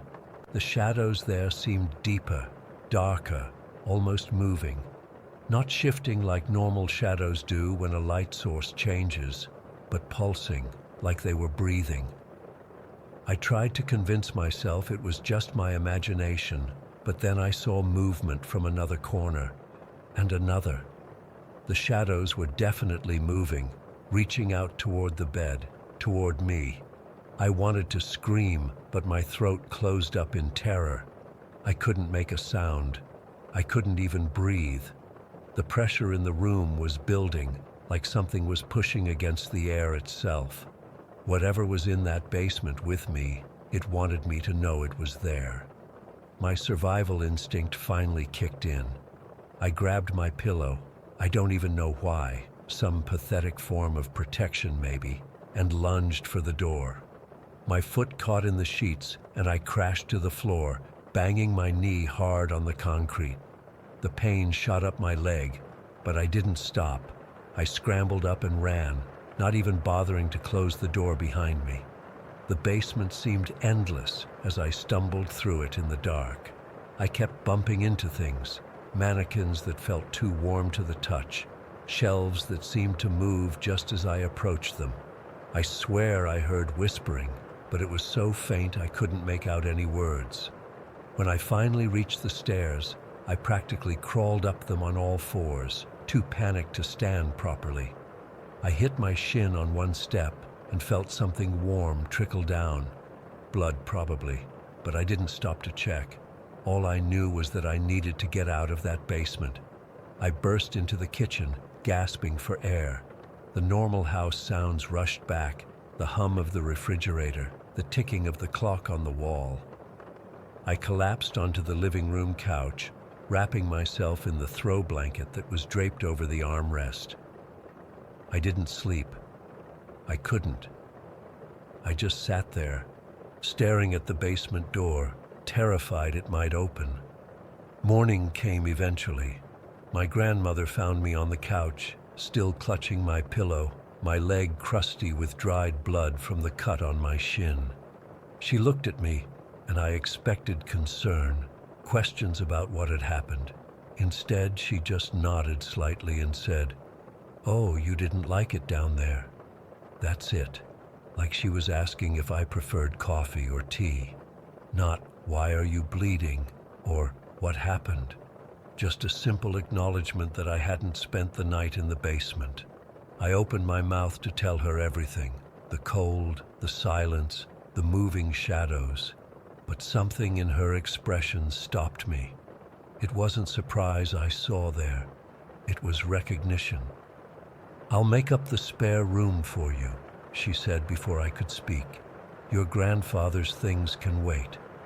I just nodded, too exhausted and confused to argue. I spent the rest of my visit sleeping in the upstairs spare room, and my grandmother never mentioned the basement again. Neither did I. When I left to go back home, she hugged me tightly and whispered, "Thank you for coming. It helped more than you know." I didn't understand what she meant then. Part of me still doesn't. Years later, I watched The Conjuring with some friends in college. There's a scene where they explain that supernatural activity often peaks at 3 a.m., the opposite of the holy hour, and that spirits make their presence known through cold spots and disturbances. As I watched, I felt this sick recognition in my stomach. The time, 3 a.m. exactly. The unnatural cold, the oppressive silence, the feeling of being watched. I never saw anything specific in that basement. No ghost or demon or whatever you want to call it. But something was there. Something wanted me to know it was there. And whatever it was, my grandmother knew about it. I've never gone back to that house. My grandmother moved into assisted living a few years ago, and as far as I know, the house was sold. Sometimes I wonder about the new owners, if they've experienced anything in that basement, if they've felt the watching shadows or woken up at exactly 3 a.m. to that unnatural cold and silence. And sometimes, when I wake up suddenly in the middle of the night, I check the time. If it's 3 a.m., I don't go back to sleep. I can't. because even 15 years later, in my own apartment hundreds of miles away, I still feel like something followed me out of that basement. Something that's still watching, waiting for me to acknowledge it again. I never will. Story 8. I still have nightmares about my great-grandfather's house in Westbrook. It's been over 15 years since we lived there, but I can still feel that basement door vibrating against my back as something slammed into it from the other side. I was 10 years old when we had to move in temporarily. My dad had taken a new job in another state, and our house sold way faster than expected. We ended up in this weird limbo where we had nowhere to live for about 2 months before we could move into our new place. That's when my mom suggested we stay at my great-grandfather's house in Westbrook. He had passed away the year before, and the house was just sitting empty, while some distant relatives argued about what to do with it. The house was this massive Victorian-style thing built in the late 1800s. It had 3 floors and a basement, and even from the outside, it gave me the creeps. The paint was peeling, the yard was overgrown, and there was this weirdly slanted chimney that made the whole place look like it was frowning. When we arrived, my mom's cousin Elaine met us with the keys. I remember her talking to my parents on the porch while I stood there kicking at the steps. She kept her voice low, but I could still hear most of what she was saying. "You can use the first floor and basement, but the second floor is off limits," she told my parents. When my dad asked why, she just shook her head and said something about family agreements and how the second floor was being handled separately. I thought that was weird, but my parents didn't push it. We were getting a free place to stay after all. But before she left, Elaine pulled me aside and said, "Nathan, promise me you won't go upstairs, not even to look around, okay?" The way she looked at me, it wasn't like an adult telling a kid to behave. She looked scared. The first floor was okay, dusty and full of old furniture covered in sheets, but at least it had working electricity and running water. My parents took the old master bedroom on the first floor, and I got what must have been a study or something. They set up an air mattress for me, and I put my stuff in a corner. The basement, though, that place was something else entirely. It was this massive space that ran under the entire house, with a concrete floor and stone walls that always felt damp. There were only 2 light bulbs that worked, one by the stairs and one hanging over this ancient chest freezer in the back corner. The rest of the basement stayed in shadows, no matter what time of day it was. The worst part was the side rooms.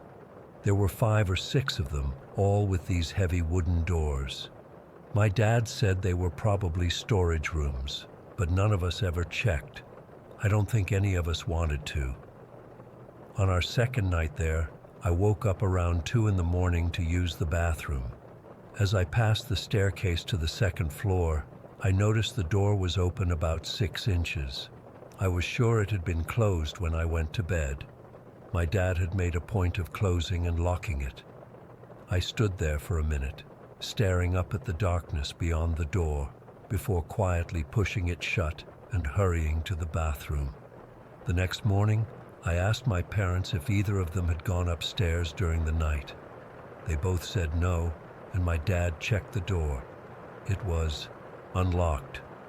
"Must not have caught properly when I closed it," he mumbled, and locked it again. But the same thing happened the next night, and the night after that. Every morning, we'd find that door cracked open. My dad started putting a chair against it, but somehow it would still be moved by morning, the door ajar. After about a week, we just stopped talking about it. My mom would silently close it each morning, and we'd all pretend not to notice. Then came the day that changed everything. It was a Saturday, and my dad was out looking at our new house with the contractor. My mom was deep cleaning the kitchen, trying to get rid of the musty smell that seemed to be everywhere. Around noon, she realized she needed something from the freezer in the basement for dinner. "Nathan, can you run down and grab the package of chicken from the freezer?" she asked, up to her elbows in soapy water. "It should be right on top." I froze. I'd been avoiding the basement as much as possible. Something about it just felt wrong. But my mom was looking at me expectantly, so I nodded and headed for the basement door. The stairs creaked under my feet as I made my way down, each step louder than it should have been. I hit the light switch at the top, and the single bulb by the stairs flickered to life, casting long shadows across the floor. The air was noticeably colder down there, and it had this weird smell, like dirt and something metallic. I hurried across the open space toward the freezer in the back, keeping my eyes straight ahead and trying not to look at the doors to the side rooms. The second light bulb, the one over the freezer, was buzzing and flickering slightly, like it might go out any second. The freezer was this ancient chest-style thing, probably from the 50s, with a heavy lid that made a sucking sound when you opened it. I lifted the lid and propped it open, then started digging through the frost-covered packages inside. There was way more stuff in there than I expected, mostly unmarked white packages that I didn't want to think about too much. I was shoulder deep in the freezer when I heard it, a loud crash from one of the side rooms. It sounded like something heavy had fallen over. I froze, one hand still buried in the freezer. The basement was completely silent again, but I could feel my heart pounding in my chest. "Hello," I called out, immediately regretting it. My voice echoed slightly against the stone walls. No answer. I told myself it was just the house settling or something falling off a shelf. Old houses make noises, right? That's what my dad always said. I went back to searching through the freezer, moving faster now, desperately trying to find the stupid chicken so I could get out of there. That's when I heard the footsteps. They were coming from the same side room where I'd heard the crash. Slow, heavy footsteps on concrete. At first, I thought it might be my mom coming to help me, but I hadn't heard the basement door open, and these footsteps were different, heavier, deliberate. I stood completely still, listening as the footsteps got closer, moving from inside the side room to the main basement area. They were coming toward me. There was no one else in the house except my mom, and I knew it wasn't her. I slammed the freezer shut without finding the chicken and turned around. I couldn't see anyone in the dim light, but the footsteps kept coming, slow, steady, getting closer. That's when the light above the freezer went out. I bolted. I ran as fast as I could toward the stairs, my feet barely touching the ground. Behind me, the footsteps sped up too, getting faster and louder, like whatever it was running after me. I reached the stairs and took them two at a time, the wood creaking violently under my feet. I could hear the footsteps right behind me now, so close I was sure I could feel breath on the back of my neck. I hit the top of the stairs and grabbed the doorknob, twisting it frantically. It wouldn't turn. The door was locked or stuck or something, but it wouldn't open. The footsteps were on the stairs now, getting closer. I screamed for my mom and slammed my shoulder against the door, twisting the knob with all my strength. I could feel tears streaming down my face as I kept screaming and pushing. Finally, the door gave way, and I practically fell into the kitchen. I spun around and slammed the door shut behind me, leaning all my weight against it. The second the door closed, something hit it from the other side, hard. The impact shook the entire door and vibrated through my body. I screamed again, and my mom came running from the living room. "Nathan, what's wrong?" she asked, her eyes wide with panic. I was sobbing too hard to speak, just pointing at the basement door. I could feel it vibrating against my back as whatever was on the other side hit it one more time, then went silent. My mom pulled me away from the door and wrapped her arms around me, asking over and over what had happened. When I finally calmed down enough to tell her about the footsteps and something chasing me, she looked skeptical but concerned. "There's nobody else in the house, honey," she said gently. Maybe it was just the house making noises, but I knew what I'd heard, what I'd felt. My dad got home about an hour later, and my mom told him what happened. He tried to play it off as nothing, but I could tell he was worried. He went down to check the basement while I clung to my mom, terrified he wouldn't come back up. 10 minutes later, he returned, looking confused. "There's nothing down there," he said.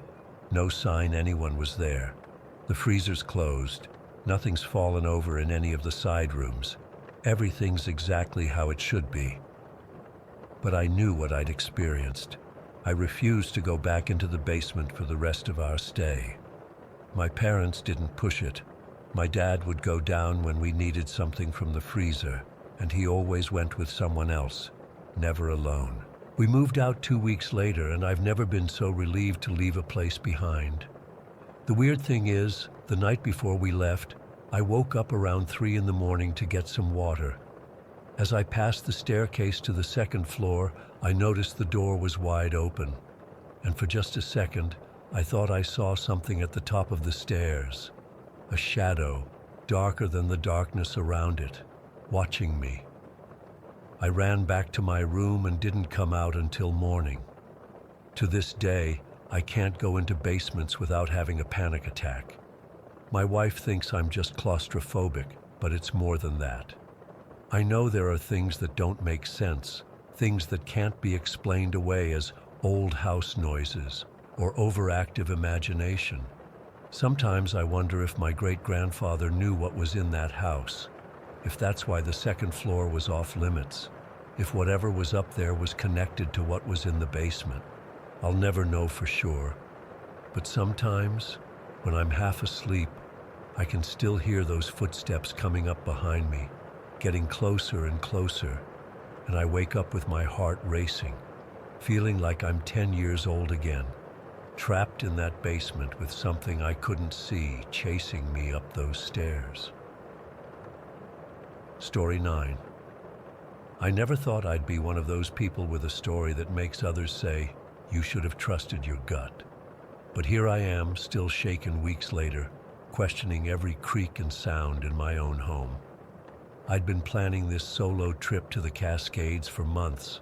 After a brutal year at work and a messy breakup, I needed time completely alone.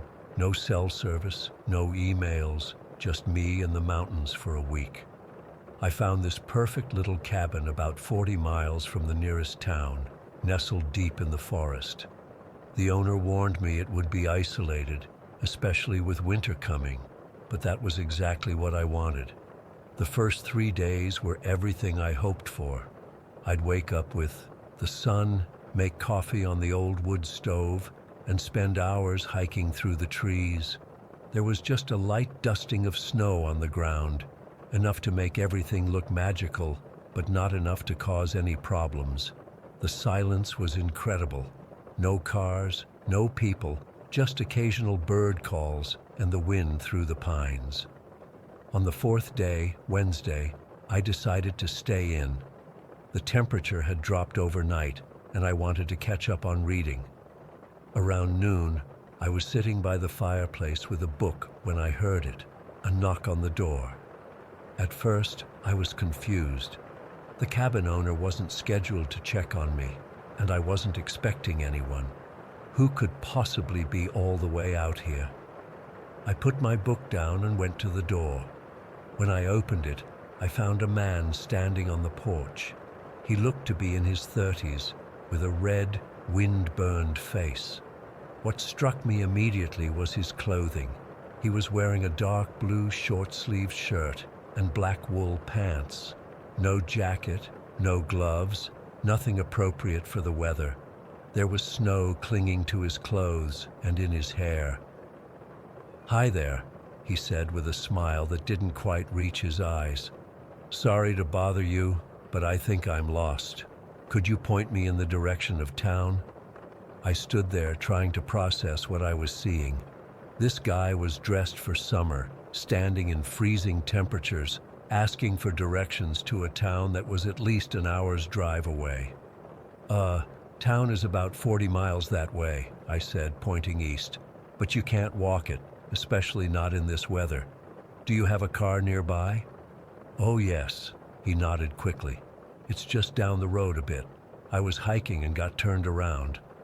That didn't make sense either. Who goes hiking in a summer shirt in near-freezing temperatures?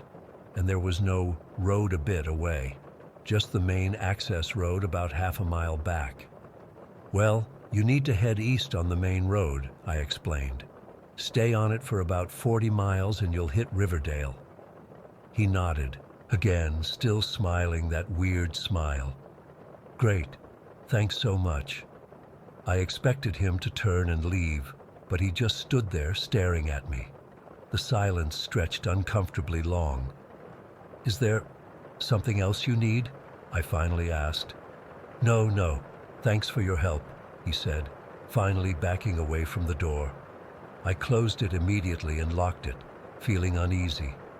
I watched through the window as he walked down the porch steps and disappeared around the side of the cabin instead of heading toward the main road. Something felt very wrong, but I told myself I was being paranoid.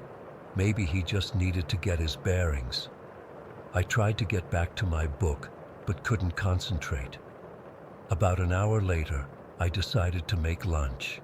As I stood in the kitchen, I glanced out the back window, and my blood ran cold. There were footprints in the snow circling the entire cabin. They weren't from earlier. These were fresh, going all the way around the structure at least twice. I immediately thought of the strange visitor. Had he been walking around my cabin, looking in windows, checking for entry points before he knocked? I checked all the windows, locked. Both doors, locked. I told myself to calm down, that maybe he was just confused and trying to find his way. But my instincts were screaming that something was very wrong. As dusk approached, the forest grew darker, and my anxiety intensified. I kept checking windows, looking for any sign of movement outside. I turned off most of the lights, not wanting to be a visible target in the growing darkness. I even found a heavy flashlight that could double as a weapon if needed. By 8 o'clock, I'd convinced myself I was overreacting. I decided to try to get some sleep, figuring I could head into town in the morning if I still felt unsafe. I turned off the last light and was heading to the bedroom when I heard it. Another knock at the front door. "Hey, it's me again. I'm still lost," called the same voice from earlier. "It's getting really cold out here.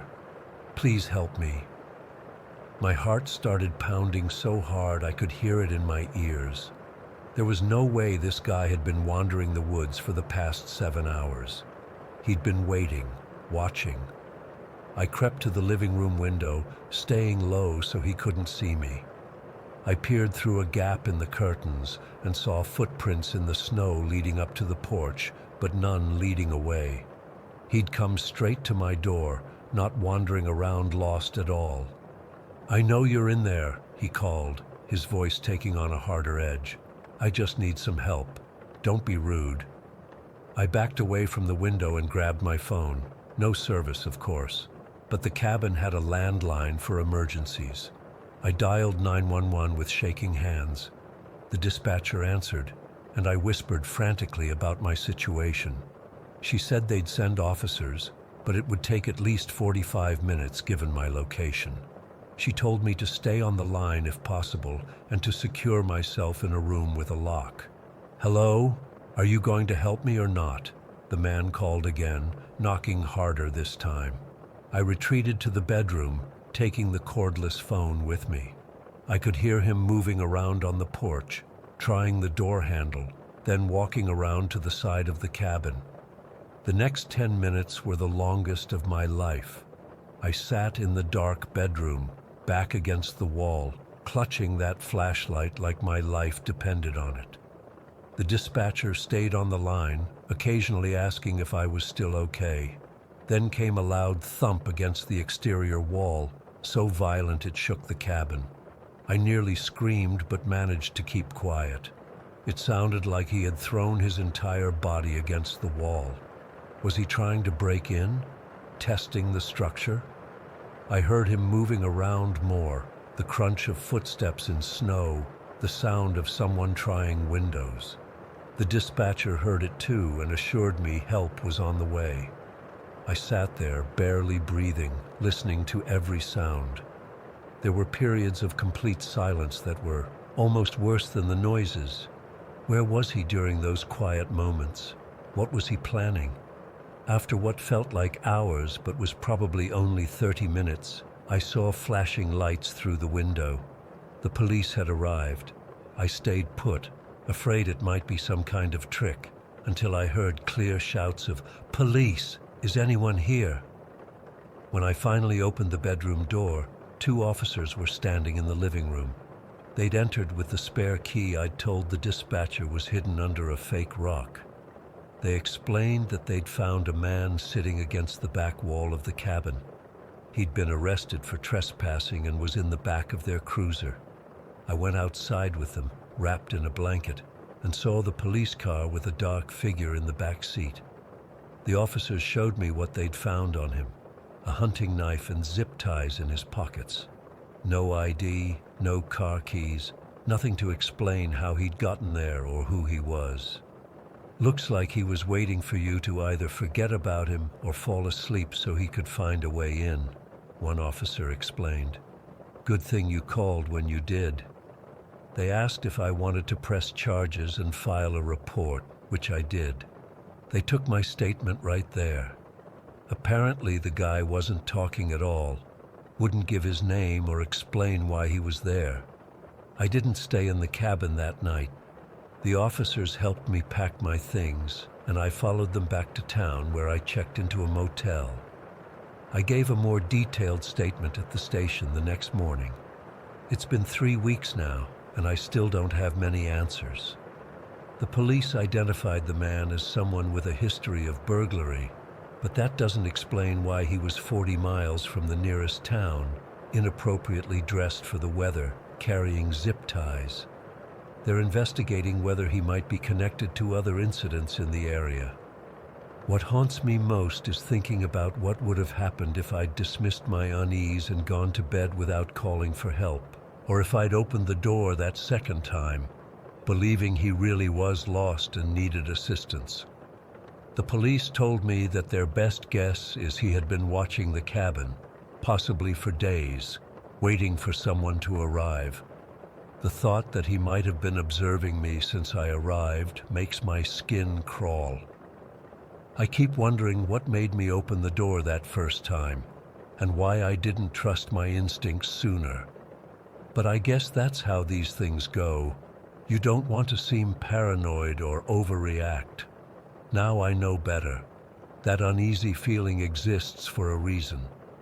I still don't know what his plans were for me. The police say I may never know. But sometimes at night, I still hear that knock on the door, that falsely pleasant voice asking for help, and I wonder how many others heard it before me, and if they all were lucky enough to keep their doors closed. Story 10. I've never been the type of person who gets spooked easily, but what happened during that blizzard last winter changed everything for me. I still get goosebumps thinking about it, and I honestly don't think I'll ever feel completely safe in my own home again.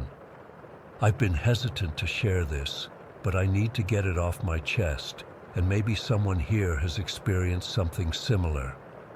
It was mid-January when the storm hit our area. The weather forecasters had been warning about it for days, but nobody expected it to be as brutal as it turned out to be. I remember waking up that morning to the sound of wind howling against my bedroom window. When I checked my phone, I had 3 messages from my boss telling me not to bother coming in. The roads were already becoming impassable, and the visibility was getting worse by the minute. I live alone in a small two-bedroom house about 20 minutes outside of town. It's usually peaceful and quiet, one of those neighborhoods where everyone keeps to themselves. My nearest neighbor is about a quarter-mile down the road, which normally feels nice and private. But during that blizzard, it suddenly felt isolating in a way I'd never experienced before. I spent most of the day doing what anyone would do on an unexpected day off, watching TV, scrolling through social media, and making comfort food. The storm outside kept getting worse. By afternoon, I couldn't see more than a few feet past my window. Everything beyond that was just a wall of white. The wind made this eerie moaning sound as it wrapped around the house, and occasionally something would hit the roof or the sides, probably branches or debris being thrown around. Around 6 in the evening, I made myself some hot chocolate and settled in on the couch. The news was showing footage of abandoned cars on highways and warning everyone to stay indoors.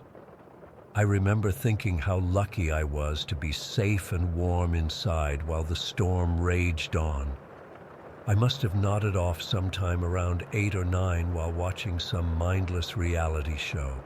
The last thing I recall was pulling the blanket up to my chin as the wind continued to howl outside. I'm not sure exactly what time it was when I woke up.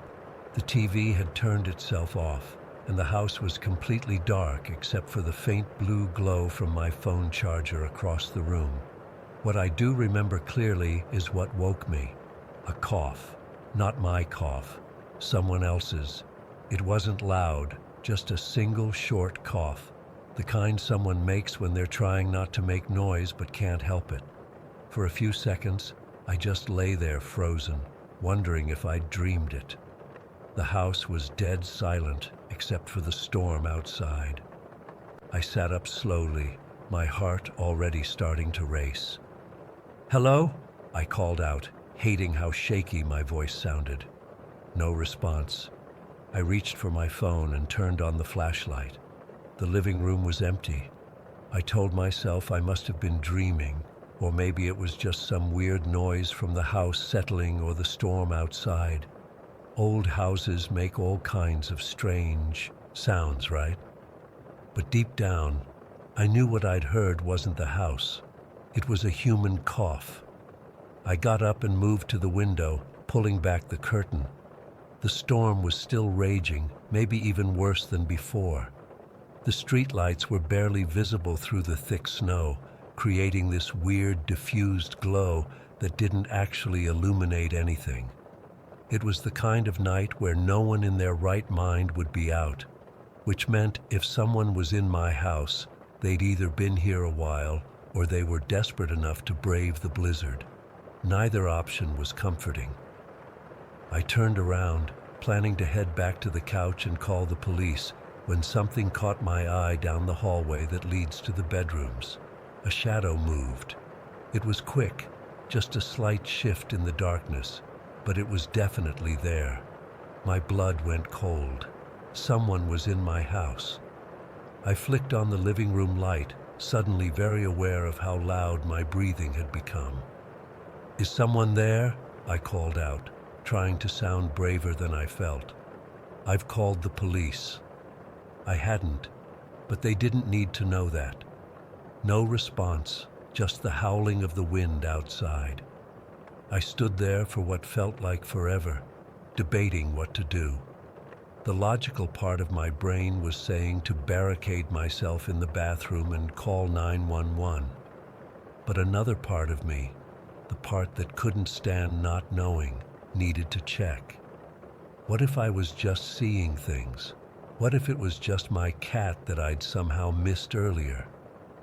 I don't have a cat, but my panicked brain was really reaching for explanations. With my phone clutched tightly in one hand, I took a hesitant step toward the hallway, then another. The adrenaline rushing through my system made everything hyper-focused. I could hear the blood pounding in my ears, feel every hair on my arms standing on end. The hallway light switch was about 10 feet away. If I could just reach it.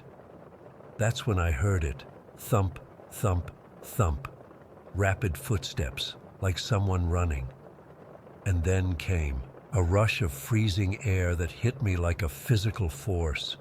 The temperature in the house plummeted instantly, and I could feel snowflakes on my face, carried by a gust of wind that shouldn't have been possible inside my home. I lunged for the hallway light switch and flipped it on. The sudden brightness was almost painful, but what I saw made my stomach drop. At the far end of the hallway, in my spare bedroom, the window was wide open.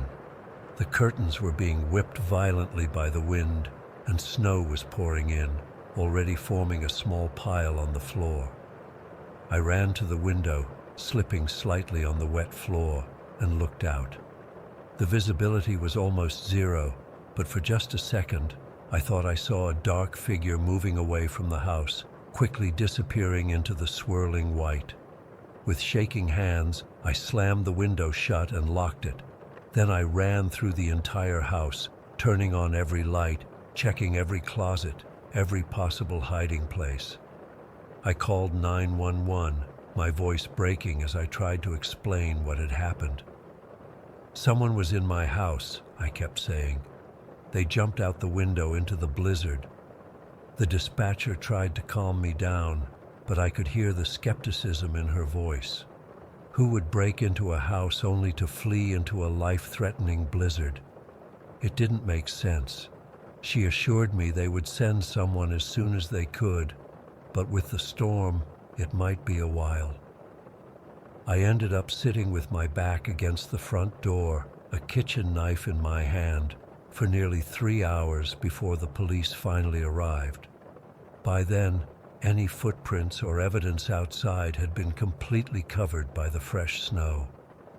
The officer who walked through my house looked at the puddle of melted snow in my spare bedroom and the open window with obvious confusion. "And you didn't see the person clearly?" he asked for what felt like the 100th time. "No," I said, "just movement, and I heard them cough and run." He nodded, writing something in his notepad. "Any signs of forced entry? Anything missing?" I shook my head. The window wasn't broken, it was just open. Which made no sense because I distinctly remembered checking that all windows were closed before the storm hit. The officer did a thorough check of the house but found nothing else suspicious. No footprints except mine. No evidence that anyone had been there at all, except for the snow that had blown in through the window. "Maybe it was the wind," he suggested, not unkindly. "These old windows can pop open sometimes with enough pressure, and when you're half asleep, your mind can play tricks on you." I nodded, but I knew what I'd heard, what I'd felt. Someone had been in my house, watching me sleep. For how long? Minutes? Hours? The thought made me physically ill. The police left after taking my statement, promising to do an extra patrol of the area when the storm cleared. I didn't sleep that night, or the next. I kept thinking about the cough, that single, quiet cough that had given them away. I thought about how they must have been standing there in the dark, watching me sleep on the couch before making that one small mistake. It's been 10 months now, and I've installed a security system, changed the locks, added window alarms, the works. But I still wake up sometimes in the middle of the night, convinced I've heard someone coughing in my house. The worst part isn't not knowing who it was or why they were there. The worst part is knowing they're still out there somewhere. Did they survive the blizzard? Were they targeting me specifically, or was I just a random house? What would have happened if I hadn't woken up? I'll never know, and that's what keeps me up at night. Story 11. I've been hesitating to share this for years. Even typing it out now makes my hands shake a little, but I need to get this off my chest. Maybe someone here has experienced something similar or can help me make sense of what happened. I grew up in Pine Ridge, one of those towns where everyone knows everyone's business. After high school, I dated this guy named Miguel for about 8 months. Nothing special, just your typical small-town relationship that eventually fizzled out. We broke up, and within 2 weeks, he started dating this girl named Lucia. I didn't know Lucia well. She moved to Pine Ridge during our senior year and kept to herself. People talked, though. They always do in small towns. She was into some weird stuff, calling herself a brucha or sometimes a lechosa. I didn't pay much attention to these rumors until things started happening. Lucia lived in this old house at the edge of town with her grandmother. They were known for hosting these gatherings where people would come over late at night. My friend Amber went to one once and told me they did these cleansing rituals with herbs and candles. She said they sacrificed a chicken once, but Amber tends to exaggerate, so I took it with a grain of salt. The weird thing was all her cats. Lucia had several of them, but they kept dying. 5 cats in 1 year. Who has that kind of bad luck with pets? Each time she'd get a new one, and within months, it would be dead too. No explanations, no apparent causes, just dead. I wasn't jealous of her dating Miguel. We ended things mutually, and I had already started seeing someone new, David. But there was this tension whenever I ran into Lucia. She'd look at me with this strange intensity, like she was trying to see through me. I tried to brush it off as her being possessive of Miguel, but something felt off. About 3 months after Miguel and I broke up, I had this dream. Not just any dream, the kind that feels more real than reality itself. Lucia was standing at the foot of my bed, wearing this long white dress I'd never seen her in. Her eyes were completely black, and she was smiling in this twisted way that made my skin crawl. She didn't say anything, just stared at me with that horrible smile. I woke up gasping for air at 3:15 in the morning, sweating despite the cool room. The next day, I told my mom about the dream while she was driving me to work. My car was in the shop, and I needed a ride to the diner where I worked part-time. It was early, around 6:30 in the morning, and the sun was just coming up over the pine trees that line the roads in our town. "I don't like the sound of that," my mom said. She's always been a bit superstitious. Her own grandmother came from Mexico and believed in all sorts of spiritual things. Dreams like that can be messages. I was about to laugh it off when I saw something on the side of the road. At first I thought it was a child, which made no sense at that hour, in that location. But as we got closer, I realized it was too small, maybe 2 feet tall at most. "Mom, slow down," I said, leaning forward in my seat. She slowed the car, and that's when the thing turned toward us. I still get chills remembering this. It looked like an owl, but all wrong.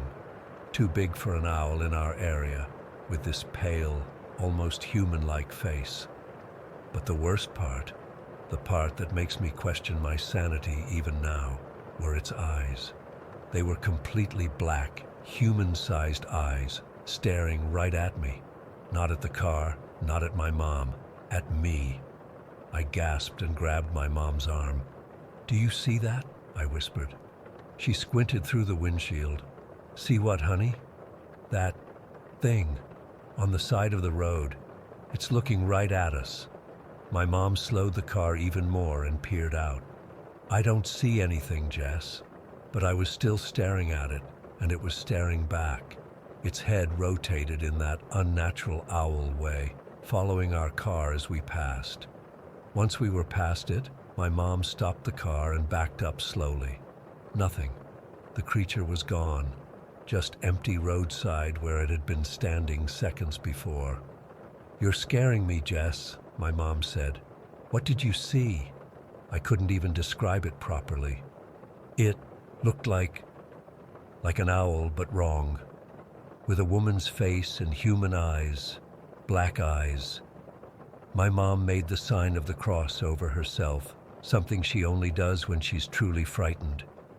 Sounds like a lechuza, she whispered. A what? It's an old story from back home. Witches who can turn into owl-like creatures. Bad omens, Jess. Very bad. I tried to laugh it off, but my voice came out shaky. Come on, Mom. It was probably just a weird-looking owl or something. She didn't say anything else, but I could tell she was unsettled. She dropped me off at work, and I tried to forget about it during my shift. But every time I had a quiet moment, those black eyes flashed in my memory. That evening, I was at home with David watching a movie when we heard it, a scratching sound coming from the roof. Not the gentle rustling of branches or squirrels running across. This was deliberate, like something with claws dragging slowly across the shingles. Scratch, pause, scratch, scratch. David noticed my expression. What's wrong? Do you hear that? I whispered. He muted the TV, and the scratching became more pronounced. His expression changed from confusion to concern. Probably just a raccoon or something, he said, but he didn't sound convinced. The scratching continued, moving from one side of the roof to the other, directly above us. Then it stopped, right over the living room where we were sitting. I'm going to check it out, David said, standing up. No, don't. I grabbed his arm, suddenly terrified of what he might find. Jess, it's fine. It's just an animal. He went outside with a flashlight while I sat frozen on the couch. Through the window, I could see the beam of light sweeping across the yard, then up to the roof. David circled the house twice, shining the light everywhere. When he came back in, his face was puzzled. There's nothing there. No animals, no branches touching the roof. Nothing. But the moment he sat back down, the scratching started again. Louder this time, more insistent, like whatever it was knew we were listening and wanted to make sure we heard. This is ridiculous, David said, getting up again. This time I followed him outside. We both stood in the yard, staring up at the roof. The scratching had stopped as soon as we stepped outside. The night was completely silent. No wind, no distant traffic, not even crickets chirping. See? Nothing, David said, but his voice was uneasy. As we turned to go back inside, something made me look up one last time. There, perched on the peak of the roof, was a silhouette. In the darkness, I couldn't make out details, but it was too big to be a normal owl, too human in its posture. I grabbed David's arm so hard he winced. Look, I whispered. He raised the flashlight, but before he could shine it on the roof, the silhouette was gone. Not like it flew away, like it simply vanished. What did you see? David asked, his voice now betraying real fear. I couldn't answer. My throat had closed up with terror. We went back inside, double-checking all the locks. David tried to convince me it was nothing, but I could tell he was spooked too. We barely slept that night, jumping at every creak and groan of the house. The next morning, I called in sick to work and went straight to my mom's house. I told her everything. The scratching, the silhouette on the roof. It's her, I said, my voice breaking. It's Lucia. She's doing this somehow. My mom didn't dismiss me like I expected. Instead, she looked worried. Have you done anything to upset her? No, I barely know her. She's dating my ex, but that's it. I don't care about Miguel anymore. My mom was quiet for a moment. Sometimes it's not about what you did, but what someone thinks you did, or what they think you might do. That afternoon, I ran into Miguel at the gas station. I hadn't planned to say anything, but seeing him brought everything bubbling to the surface. "Your girlfriend is messing with me," I blurted out. He looked confused. "What are you talking about?" "Lucia. She's doing something, sending things to my house." Miguel's face changed from confusion to discomfort. "Look, Jess, I know Lucia's into some different stuff, but she wouldn't mess with anyone." "Different stuff? You mean the witch stuff? The rituals?" He shifted uncomfortably. "It's not like that. It's her culture, her spirituality." "Does her spirituality include turning into some owl creature and stalking people?" The moment I said it, I realized how crazy I sounded. Miguel just stared at me. "You need help, Jess," he said finally, backing away. "Stay away from us, okay?" I was shaking when I got home. David tried to comfort me, but I could tell he was starting to think I was losing it too. Maybe I was. Maybe the stress of everything had finally gotten to me. But that night, it happened again. The scratching on the roof, more aggressive this time. David and I both heard it.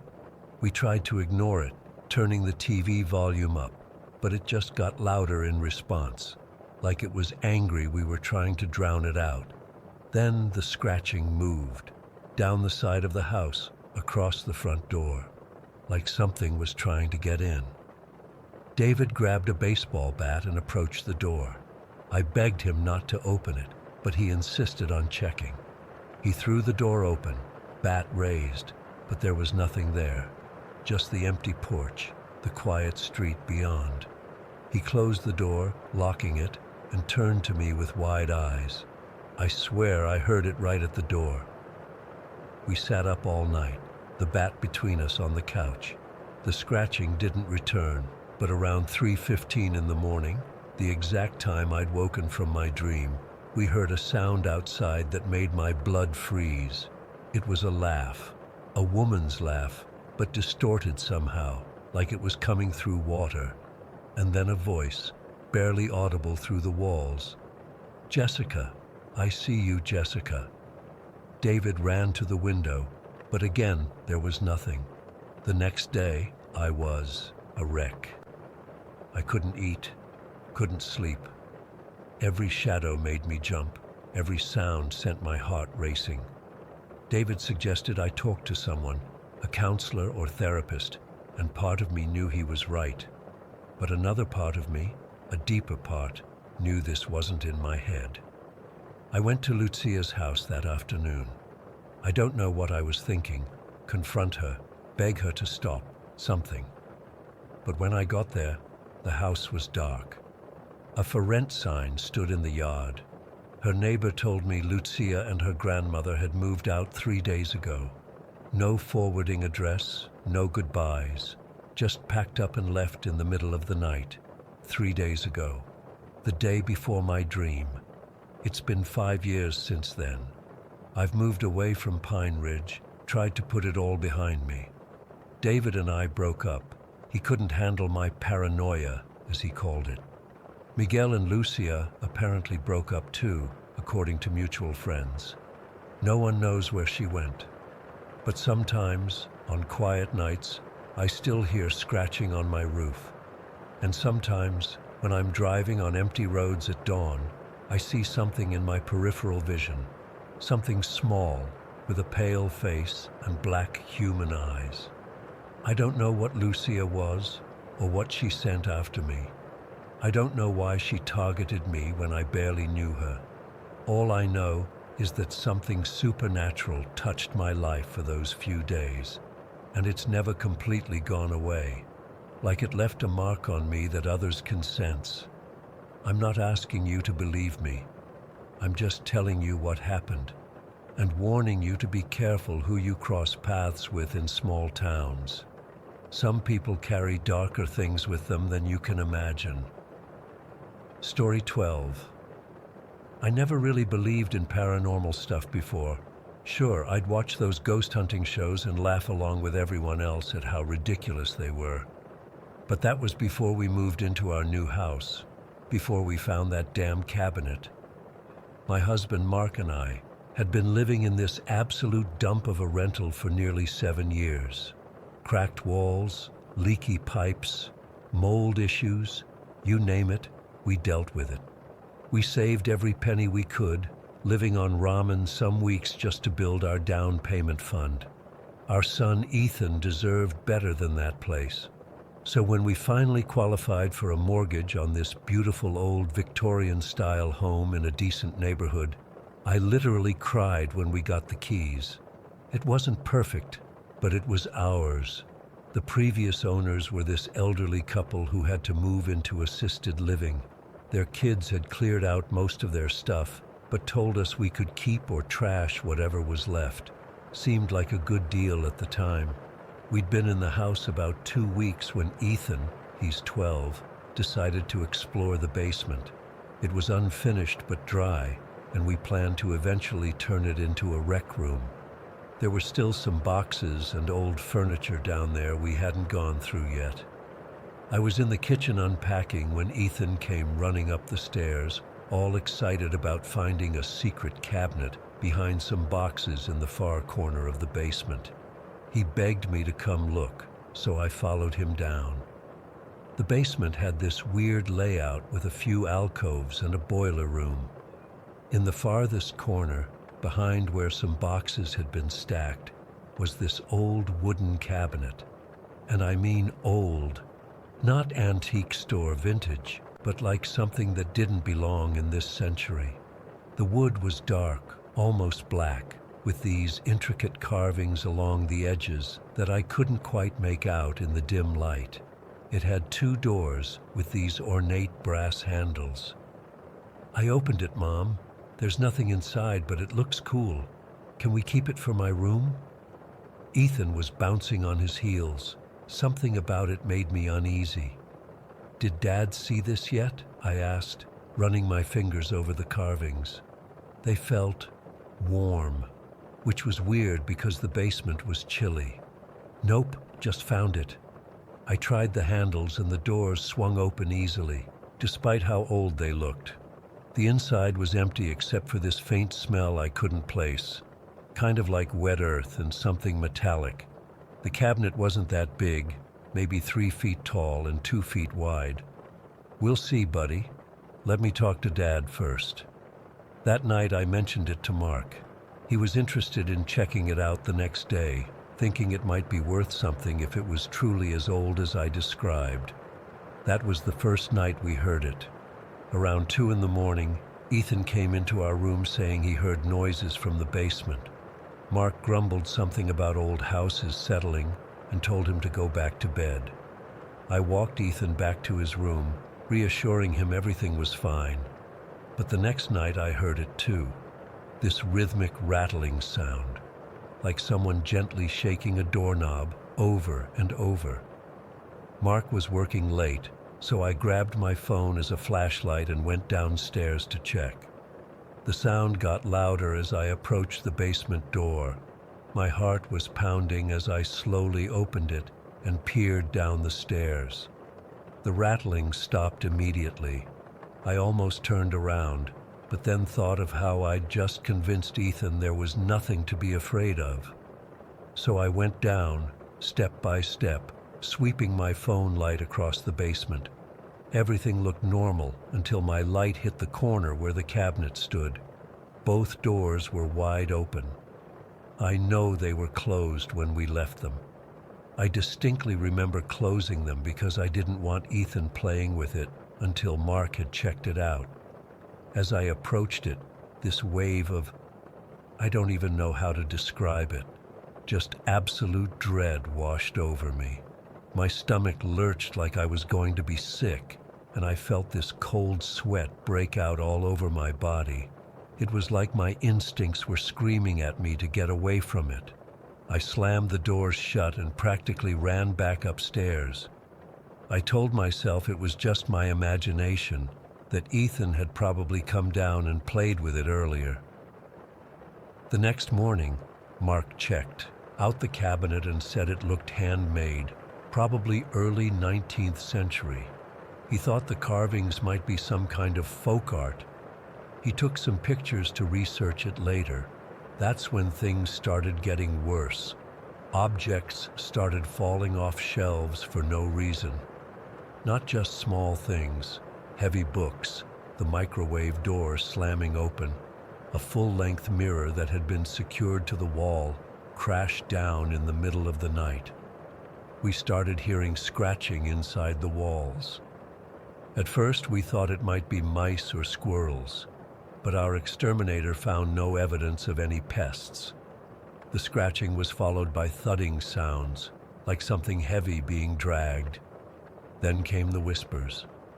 I first noticed them when I was alone doing laundry. This low, garbled muttering that seemed to come from nowhere and everywhere at once.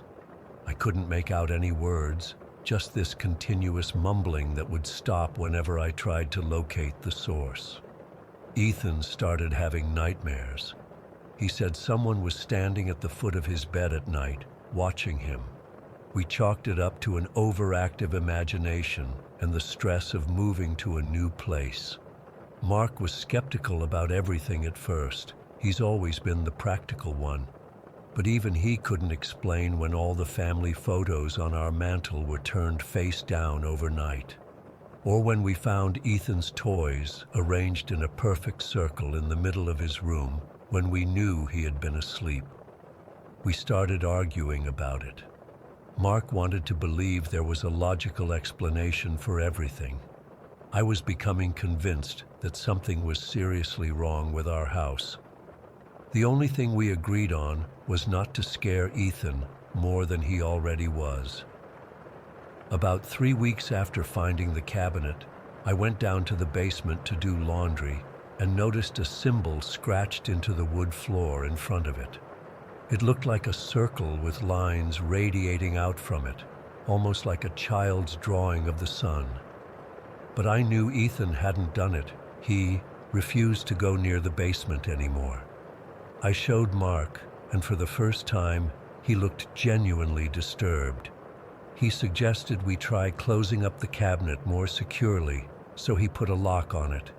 That seemed to help for a few days. The house felt calmer. Then came that night, the night I still have trouble talking about. It was a Thursday. I remember because Mark had his weekly poker game with friends and came home around 11. Ethan was already asleep, and I was dozing on the couch waiting for Mark. Everything was normal when we went to bed. At exactly 3:15, I remember checking my phone, we were jolted awake by what sounded like every door in the house slamming simultaneously. Then the rattling started, not just from the basement this time, but from everywhere. The windows shook in their frames. The dishes in the kitchen cabinets clattered. Our bed frame vibrated against the floor. Mark jumped up to check on Ethan, who was screaming from his room. I followed, but stopped in the hallway when I felt this pressure, like the air had suddenly become thick and heavy. It was hard to breathe, and my ears popped like when you're in an airplane. Then came this droning sound, low and pulsing, making the whole house vibrate in rhythm with it. The lights started flickering, and in between the flashes, I swear I saw something in the corner of our bedroom. It was tall, impossibly tall, reaching to the ceiling, and completely black, like a shadow, but more solid. It had no face, just a blank space where features should be. I blinked, and it was gone, but I felt it watching me. Mark came back carrying Ethan, who was hysterical. We huddled together on our bed as the noises grew louder. The droning turned into a howl that seemed to come from inside the walls themselves. Then, as suddenly as it started, everything stopped. The silence afterward was almost worse than the noise. We didn't sleep the rest of that night. When morning came, we went through the house and found every cabinet, drawer, and closet door standing wide open. Even the refrigerator and the oven. And on our kitchen table was a single dirty handprint, too large to belong to any of us. Mark finally admitted we needed help, but we were financially trapped. We'd put everything we had into this house. We couldn't afford to just leave. and who would buy it if we told the truth? We researched paranormal experts, but they all seemed like scammers charging hundreds of dollars just to come look. One local university had a parapsychology department that agreed to investigate for free, but they had a 6-month waiting list. Meanwhile, things kept escalating. We'd hear footsteps running upstairs when we were all downstairs. The TV would turn on by itself, always to static. And twice now, I've woken up to find those same symbols from the basement floor drawn in condensation on our bathroom mirror. Ethan started sleepwalking. We'd find him standing in front of the basement door, or worse, at the bottom of the stairs staring at the cabinet. When we'd wake him, he'd have no memory of getting there.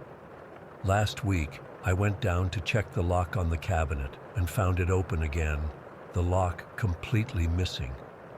As I approached to close it, I saw something inside that wasn't there before. A small cloth doll with button eyes and what looked like real hair sewn into its head. I didn't touch it. I just closed the doors and went back upstairs. That night, we found the doll in Ethan's bed. We're sleeping in the living room now, all 3 of us. Mark has set up cameras, but they either malfunction or show nothing useful, just occasional blurry shadows that could be anything. We've tried sage, prayers, leaving out salt, everything the internet suggests. Nothing helps. The activity seems centered around that cabinet, but we're afraid to move it or destroy it. What if that makes things worse? What if whatever is attached to it gets angry? Last night, I woke up around 3 a.m. to find Ethan standing in the middle of the room, staring at nothing. Before I could get up, he turned to me and said in a voice that didn't sound like his, "They lived in the walls before you came. Now they live in me." He has no memory of saying this. We've contacted a local priest who's coming next week. I don't know if it will help. I don't know what we've unleashed by opening that cabinet, but I know we're not alone in this house. And sometimes, when I'm alone, I swear I can hear those doors rattling, like something's trying to get out, or maybe trying to get in. Story 13. I still can't sleep properly after what happened 3 weeks ago. I keep waking up at the slightest noise, convinced someone's in my house again. My therapist suggested writing about it might help, so here goes. It was the middle of January, during that brutal cold snap we had. The temperature had been hovering around 15 below for days, and we'd gotten about 8 inches of snow the day before. I live alone in a small 2-bedroom house in a quiet neighborhood. Nothing fancy, just a modest place I bought after my divorce 3 years ago. That night, I went to bed around 11. I remember checking that the doors were locked, I always do, and turning the heat down to 62 degrees like I always do at night. I fell asleep pretty quickly, bundled under my comforter with an extra blanket because of the cold. I'm not sure exactly what time it was when I woke up. Maybe around 2 or 3 in the morning? I was pulled from a deep sleep by this loud creaking sound, the kind old houses make, but much more pronounced. It was like someone had put their full weight on a really weak floorboard. In my half-asleep state, my first thought was that the snow might be causing problems with the roof. We'd had issues with ice dams last winter, and I was worried water might be leaking in somewhere. I didn't want to fully wake myself up if I could help it. I had work in the morning and needed whatever sleep I could get. So I didn't turn on any lights as I got out of bed. I just used the dim glow from my digital alarm clock and the little bit of light coming through the windows from the street lamp outside. It was enough to see by once my eyes adjusted. The house was freezing cold as I padded down the hallway in my socks, t-shirt, and flannel pajama pants. I remember thinking it felt colder than it should, even with the thermostat turned down. I headed to the spare bedroom first, since that's where we'd had leak problems before. Everything looked normal in there. No water stains on the ceiling, no dripping sounds. I went to the window to check how bad the weather was. The snow was coming down lightly, just small flakes drifting down in the yellow glow of the streetlight. There wasn't much wind at all, which seemed odd given the loud creak that woke me. The trees were barely moving. Still feeling uneasy, I decided to check the second bedroom too, just to be thorough. This room is mainly storage, boxes of stuff I still haven't unpacked since the move, my mountain bike for the summer, that kind of thing. I was just stepping into the doorway when I felt it. My right foot landed in something cold and wet, soaking through my sock instantly. My heart jumped a little, thinking a pipe must have burst or the roof was leaking after all. I fumbled for the light switch and flipped it on. What I saw made my blood run cold. There was a series of wet spots on the carpet, maybe a dozen of them, forming a line from the window to the doorway where I was standing. They were small, distinct patches, about the size of, the size of someone's footprints. I stood there frozen for what felt like forever, just staring at those wet spots. My brain was trying to process what I was seeing, trying to come up with any explanation besides the obvious one. Maybe I'd spilled something earlier. Maybe the cat from next door had somehow gotten in and tracked snow. I don't even have a cat flap. Finally, I made myself look closer at the nearest spot. It was definitely water, soaking into the beige carpet. I touched it with my fingers, ice cold, like melted snow. That's when I noticed something that made my skin crawl. The wet spots continued out the door. With my heart hammering in my chest, I followed them down the hallway. They led in a straight line, back toward my bedroom. My bedroom, where I had been sleeping until minutes ago. I stopped at my bedroom doorway, physically unable to make myself step inside. The trail of wet footprints continued right up to my bed, to the side where I sleep. Someone had been in my house. Someone had been in my bedroom, standing next to my bed while I was asleep. I don't remember consciously making the decision to leave. Pure instinct took over. I didn't grab a coat or even put on shoes. I just turned, ran to the front door, grabbed my car keys from the hook, and bolted outside into the snow. I didn't even fully close the door behind me. The shock of the freezing air hitting me barely registered. I ran to my car in my socks, the snow burning cold against my feet. My hands were shaking so badly I could hardly get the key in the ignition. Once inside, I locked the doors and called 911. The dispatcher kept telling me to stay calm, but how do you stay calm when you realize someone has been standing over you while you slept? I sat there shivering violently, partly from the cold and partly from terror, watching my house for any sign of movement, until I saw the police cars pull up about 10 minutes later. 2 officers approached my car first, while others went to check the perimeter of the house. I must have looked insane, barefoot, in pajamas, shivering uncontrollably in my car in the middle of a snowy night. I explained what happened as clearly as I could, though my teeth were chattering so hard I could barely speak. They had me wait in the police car with the heat on, while they searched the house. It felt like hours, but it was probably only 20 minutes or so before one of the officers came back. "We've checked the entire house, sir. There's no one inside now." They confirmed what I'd seen, though. The footprints were real, a clear trail of melted snow from the window in the second bedroom, through the house, and up to my bed. The window in the second bedroom was unlocked, though closed. I told them I never opened that window, especially not in winter. They found slight tool marks on the frame, suggesting someone had forced it open from outside, then closed it behind them. The questions started coming. Did I have any enemies? Had I received any threats? Was anything missing? I couldn't think straight enough to answer properly. Nothing seemed to be stolen. My wallet was still on the dresser. My laptop was on the kitchen table. The officers took photos of the footprints and dusted for fingerprints, but they didn't seem hopeful about finding anything.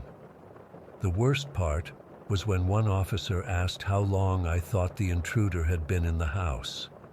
Had the creaking sound been them entering or leaving? Had they been watching me sleep for minutes? Hours? Had they just left when I got up to investigate?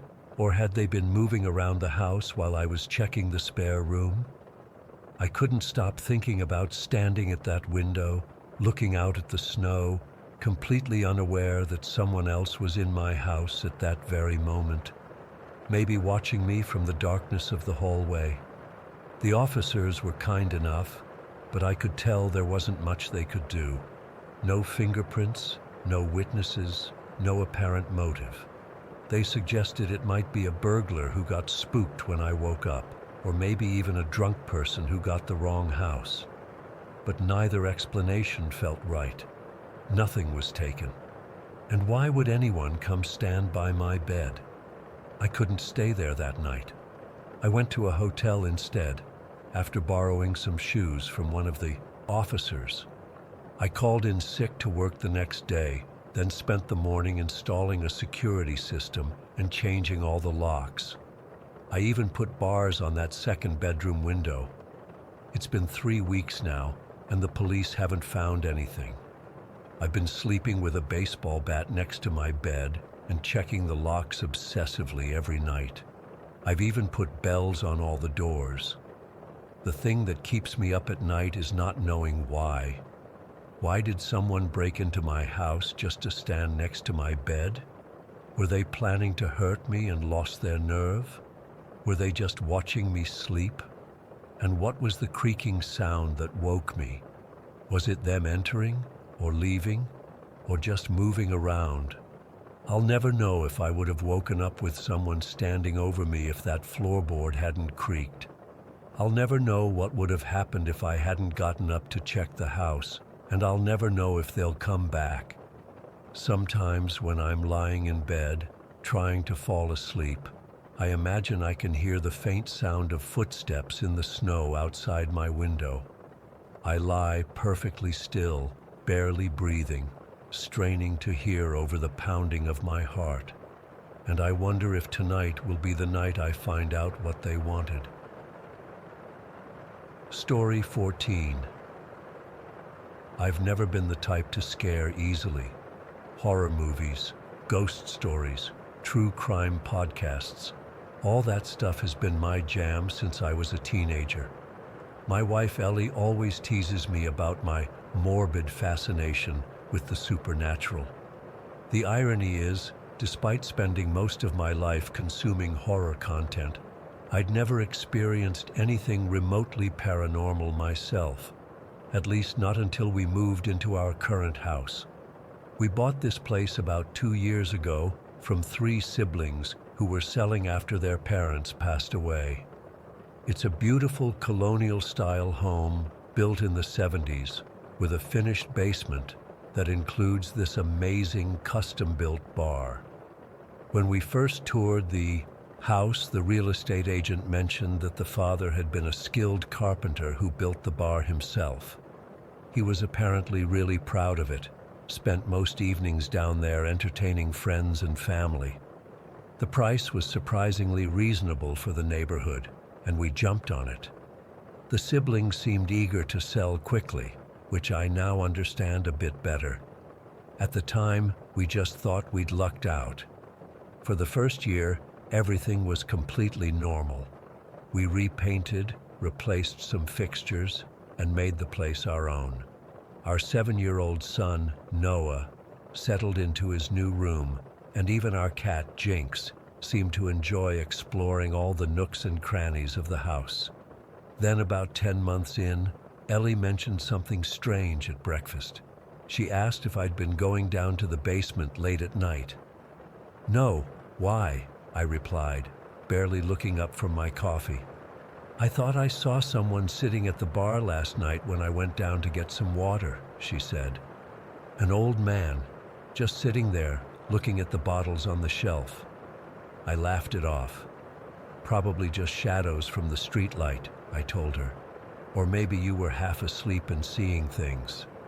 She shrugged it off, but a week later, she mentioned it again. This time she'd been doing laundry in the basement when she caught a glimpse of someone sitting at the bar in her peripheral vision. When she turned to look directly, there was nothing there. "It doesn't feel threatening," she explained.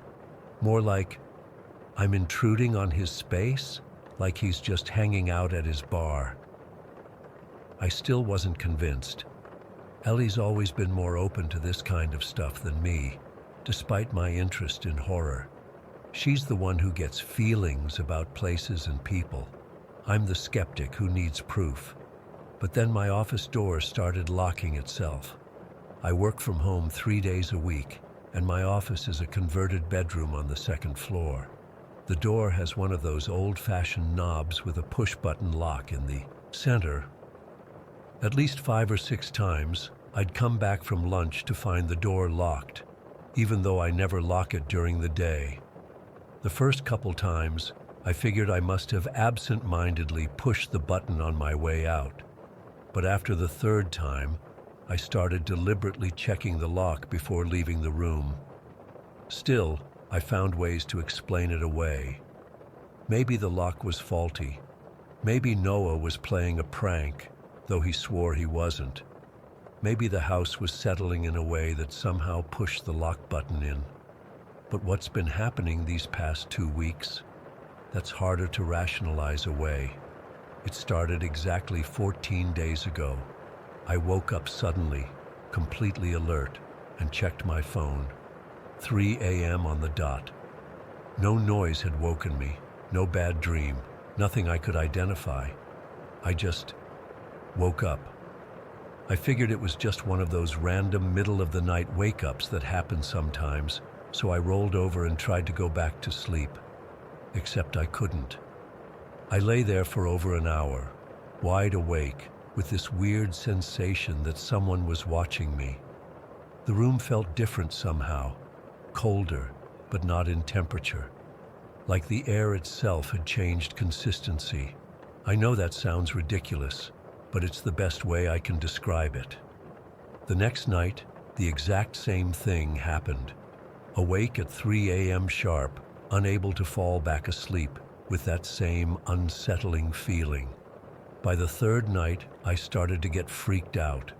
Who wakes up at precisely the same time every night without an alarm? It wasn't even close to 3 a.m. It was exactly 3 a.m., 3 nights in a row. By the 5th night, Jinx refused to stay in our bedroom. He'd scratch at the door around 2:45 a.m. until one of us let him out. Then he wouldn't come back until morning. He's never done that before. He usually sleeps at the foot of our bed all night. Then Noah started sleeping on the living room couch with the TV on. When we asked him why, he just said his room got too quiet at night. Not just regular quiet, but a kind of quiet that made the hairs on his arms stand up. "It's like when you're in the bathroom at school and all the kids leave and it gets super quiet and weird," he explained. I know exactly what he meant, and it sent a chill through me. I tried changing our bedtime routine, going to bed earlier, going to bed later, not looking at screens before bed, taking melatonin. Nothing helped. Every night, my eyes would snap open at exactly 3 a.m., and I'd lie there feeling like someone was standing in the corner of the bedroom watching me. Last week, I finally broke down and contacted the previous owners. I found one of the siblings on Facebook and messaged her, asking casually if they'd ever experienced anything unusual in the house. She took a few days to respond, and when she did, it was brief. "We'd rather not discuss the house. We're trying to move forward. Good luck." That response just made me more curious. so I did some digging at the county records office.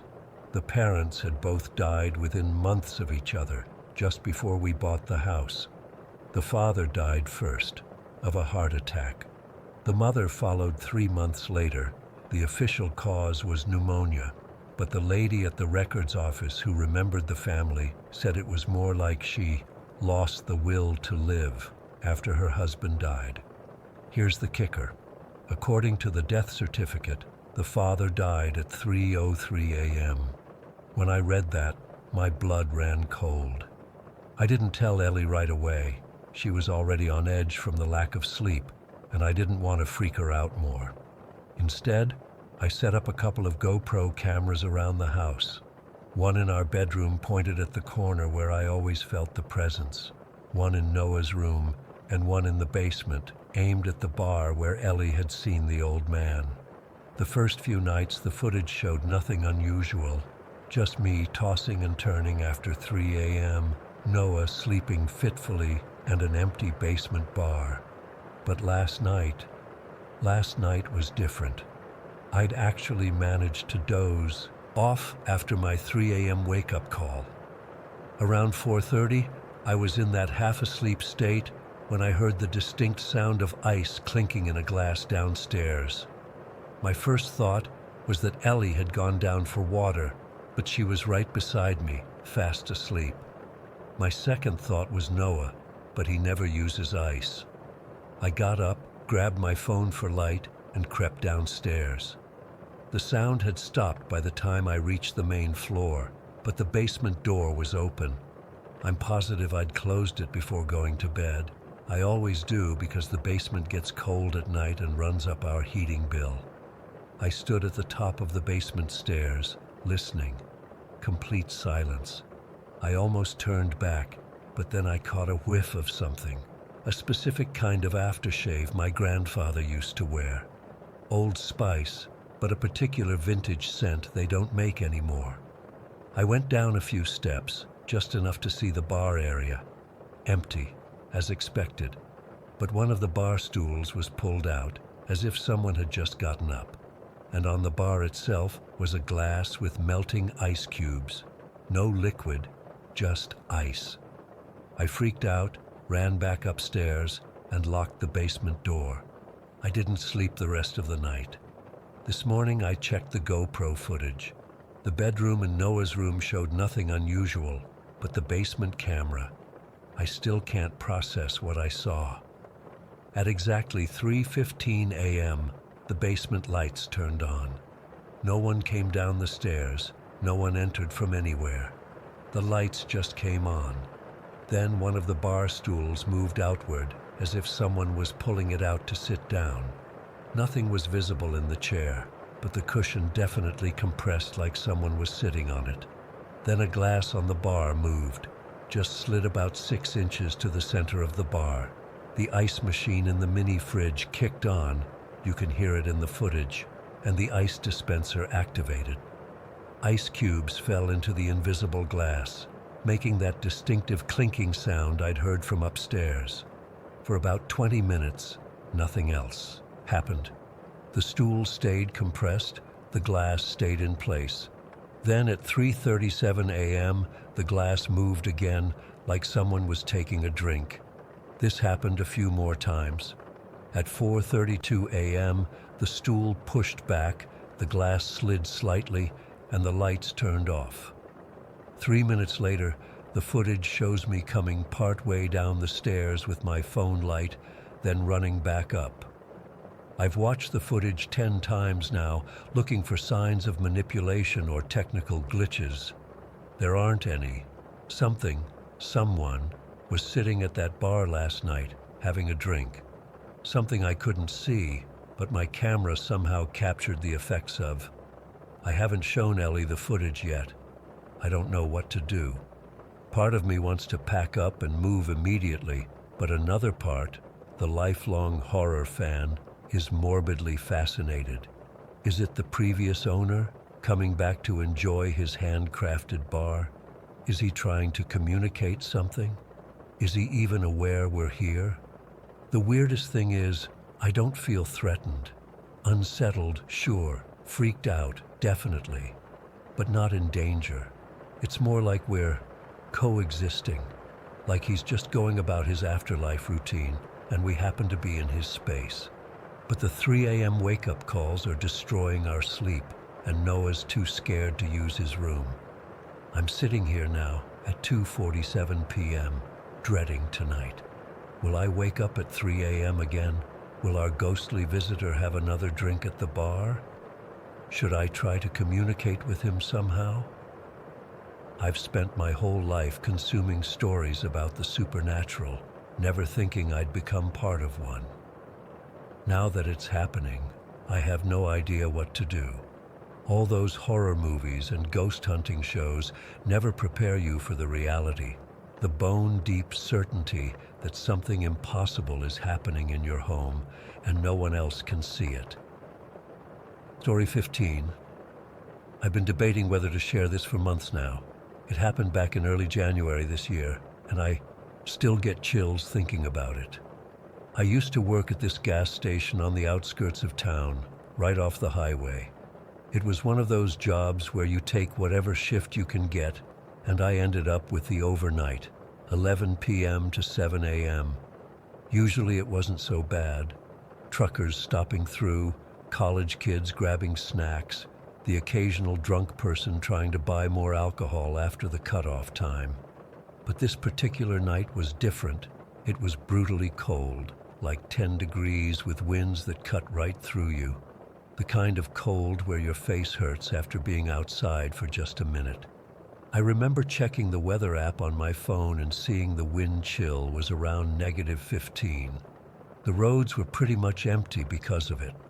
My manager had called earlier saying I could close up early if no one came in after 2 a.m., which gave me something to look forward to. The night had been dead slow. I think I'd had maybe 5 customers total since my shift started, and by 11:30, I hadn't seen anyone for over an hour.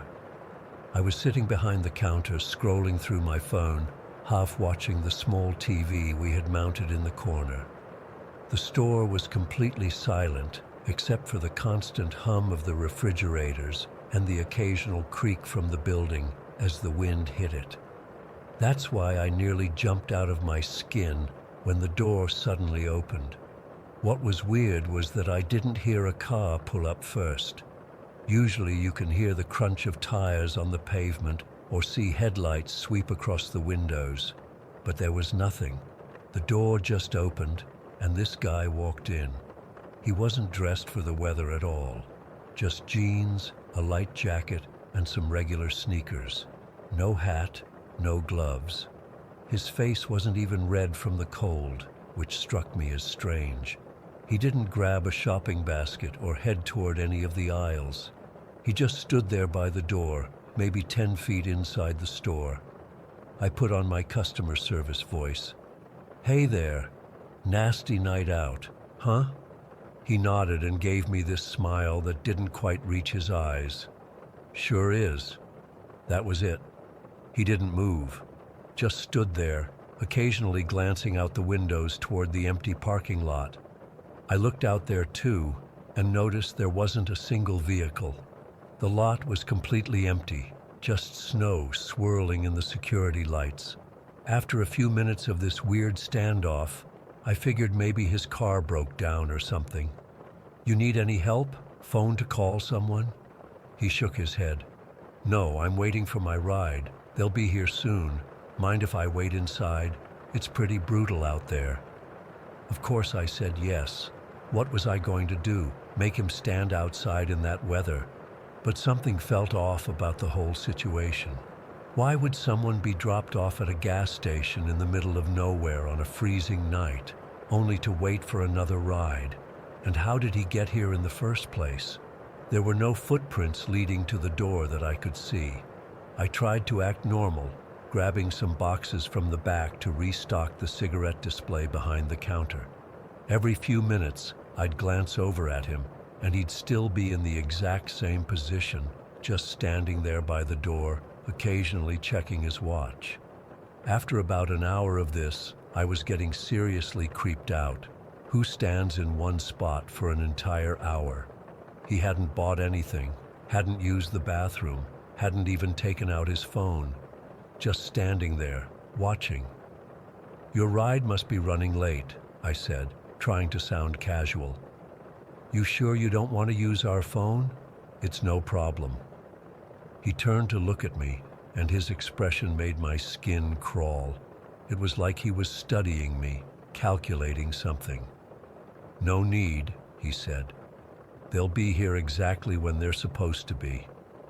The way he said it made the hair on the back of my neck stand up. I pretended to be busy cleaning the coffee station, but I kept my eye on him the whole time.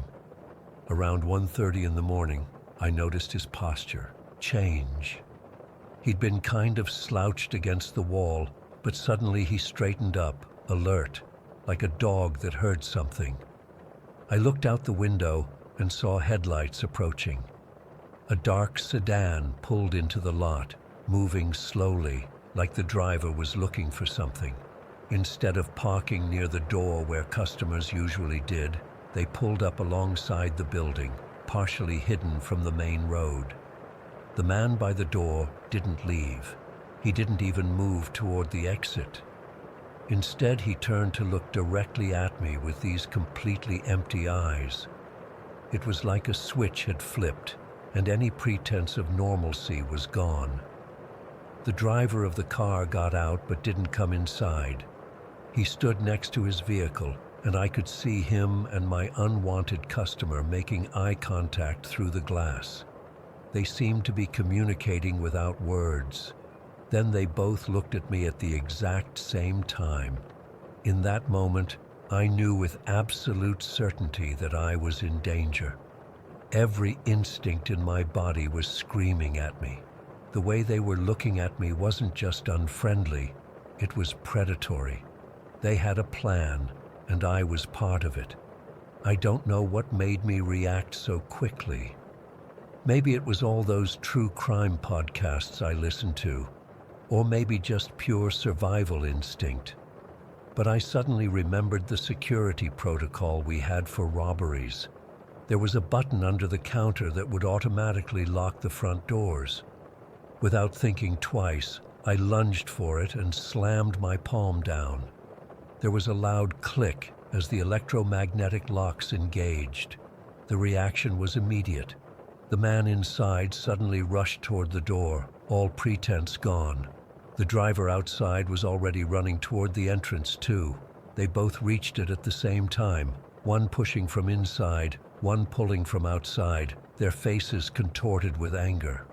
"Open the fucking door!" the inside man shouted, pounding on the glass. I was already backing away, grabbing the store phone. "I'm calling the police," I yelled, my voice shaking so bad I could barely get the words out. The inside man's face changed when he saw the phone in my hand. Pure hatred. He slammed his fist against the door one more time before turning to his partner and saying something I couldn't hear.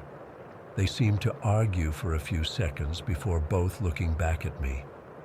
I had 911 on the line by then, frantically explaining the situation, begging them to send someone quickly.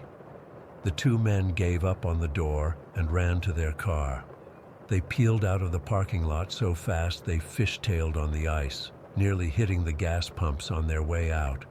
When the police finally arrived about 15 minutes later, felt like hours, the inside man was still locked in with me, pacing like a caged animal on his side of the store. He'd given up trying to convince me to open the door and was just watching me, his eyes never leaving me as I huddled behind the counter. The officers took him into custody, but here's the thing, they never found the driver or the car. The guy they arrested had no ID on him, and he refused to give his name. The police told me later that when they ran his fingerprints, nothing came up. It was like he didn't exist. They did find a knife on him, not just a pocket knife, but a hunting knife with a 7-inch blade.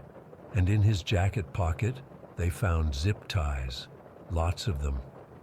I quit that job the next day. I couldn't handle the thought of being alone in that store again. The police investigation didn't go anywhere. Without finding the second man or the car, they couldn't prove what they were planning to do. My guest claimed he was just waiting for a friend and got angry when I locked him in for no reason.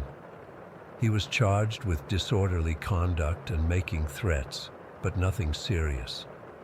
They released him 3 days later. Sometimes I still check under my car before getting in. I changed my phone number and moved to a different apartment. I even dyed my hair. Probably paranoid, but I can't shake the feeling that they had a specific plan that night and I ruined it.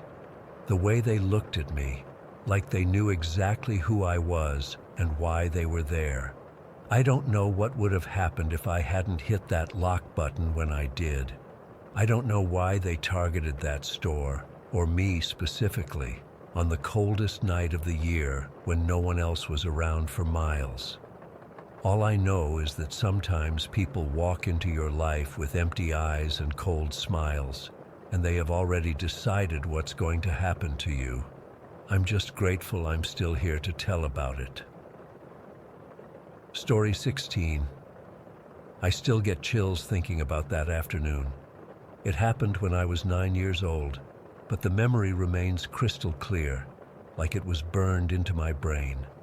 I'm the youngest of 3 kids, and let me tell you, being the youngest sucked. My sister was 5 years older, but my brother Jake was the worst. 7 years older and absolutely relentless when it came to terrorizing me. Jake was obsessed with horror movies, especially Scream. Our parents had this rule about not watching R-rated films, but he'd sneak them anyway. He had this whole ghost face costume, the mask, the black robe, everything. And his favorite hobby? Jumping out of closets or from behind doors to make me scream until I cried. Mom would yell at him, "Jake, stop scaring your sister." But he'd just laugh it off. "She needs to toughen up," he'd say. Dad thought it was mostly harmless sibling stuff, but I was genuinely terrified every time. My room was at the end of the hall, and I'd run past dark rooms and closets, convinced Ghostface was waiting for me. This particular day was a Tuesday in October. I remember because it was 2 weeks before Halloween, and Jake had already started ramping up his scare tactics. Mom was doing laundry, and I was sitting in the kitchen working on homework. It was around 4 in the afternoon, still bright outside, but getting that orange-yellow fall light. "Emma, honey," Mom called from the laundry room. "Can you take these clothes down to Jake's room? I need to start dinner." I froze. Jake's room was in the basement. The freaking basement. Our house was old, built in the 1970s, with this partially finished basement that had 2 bedrooms. Jake had claimed one when he turned 13, saying he needed privacy. The basement wasn't completely terrible during the day, but it was always cold and smelled like wet concrete. "Can't Lisa do it?" I whined, referring to my sister. "Lisa's at soccer practice. It'll just take a minute, Emma. The clothes are folded on the dryer." I reluctantly trudged to the laundry room and grabbed the stack of t-shirts and jeans. The basement door was right next to the laundry room, and I stood there staring at it for a good 30 seconds before working up the courage to open it. Our basement stairs were wooden and creaky. The light switch was at the bottom of the stairs, not the top, which was the dumbest design ever. I carefully descended, holding the railing with one hand and balancing the clothes with the other. The only light came from a tiny window at the far end, casting long shadows across the concrete floor. I reached the bottom and quickly flipped on the light. The fluorescent tubes flickered twice before fully illuminating the space. The main area had an old couch, TV, and some exercise equipment. Jake's room was to the right, Lisa's old playroom, now mostly storage, to the left. I hurried to Jake's door, which was covered in band posters and a "Keep Out" sign. I didn't bother knocking because I just wanted to drop off the clothes and get out. His room was surprisingly neat. Mom had a strict policy about the basement rooms. The bed was made, and his desk was organized with his computer and gaming stuff. I placed the stack of clothes on his bed and turned to leave. That's when I saw it. Standing at the bottom of the stairs was a figure in a ghost face costume. My heart literally stopped. I'm not exaggerating.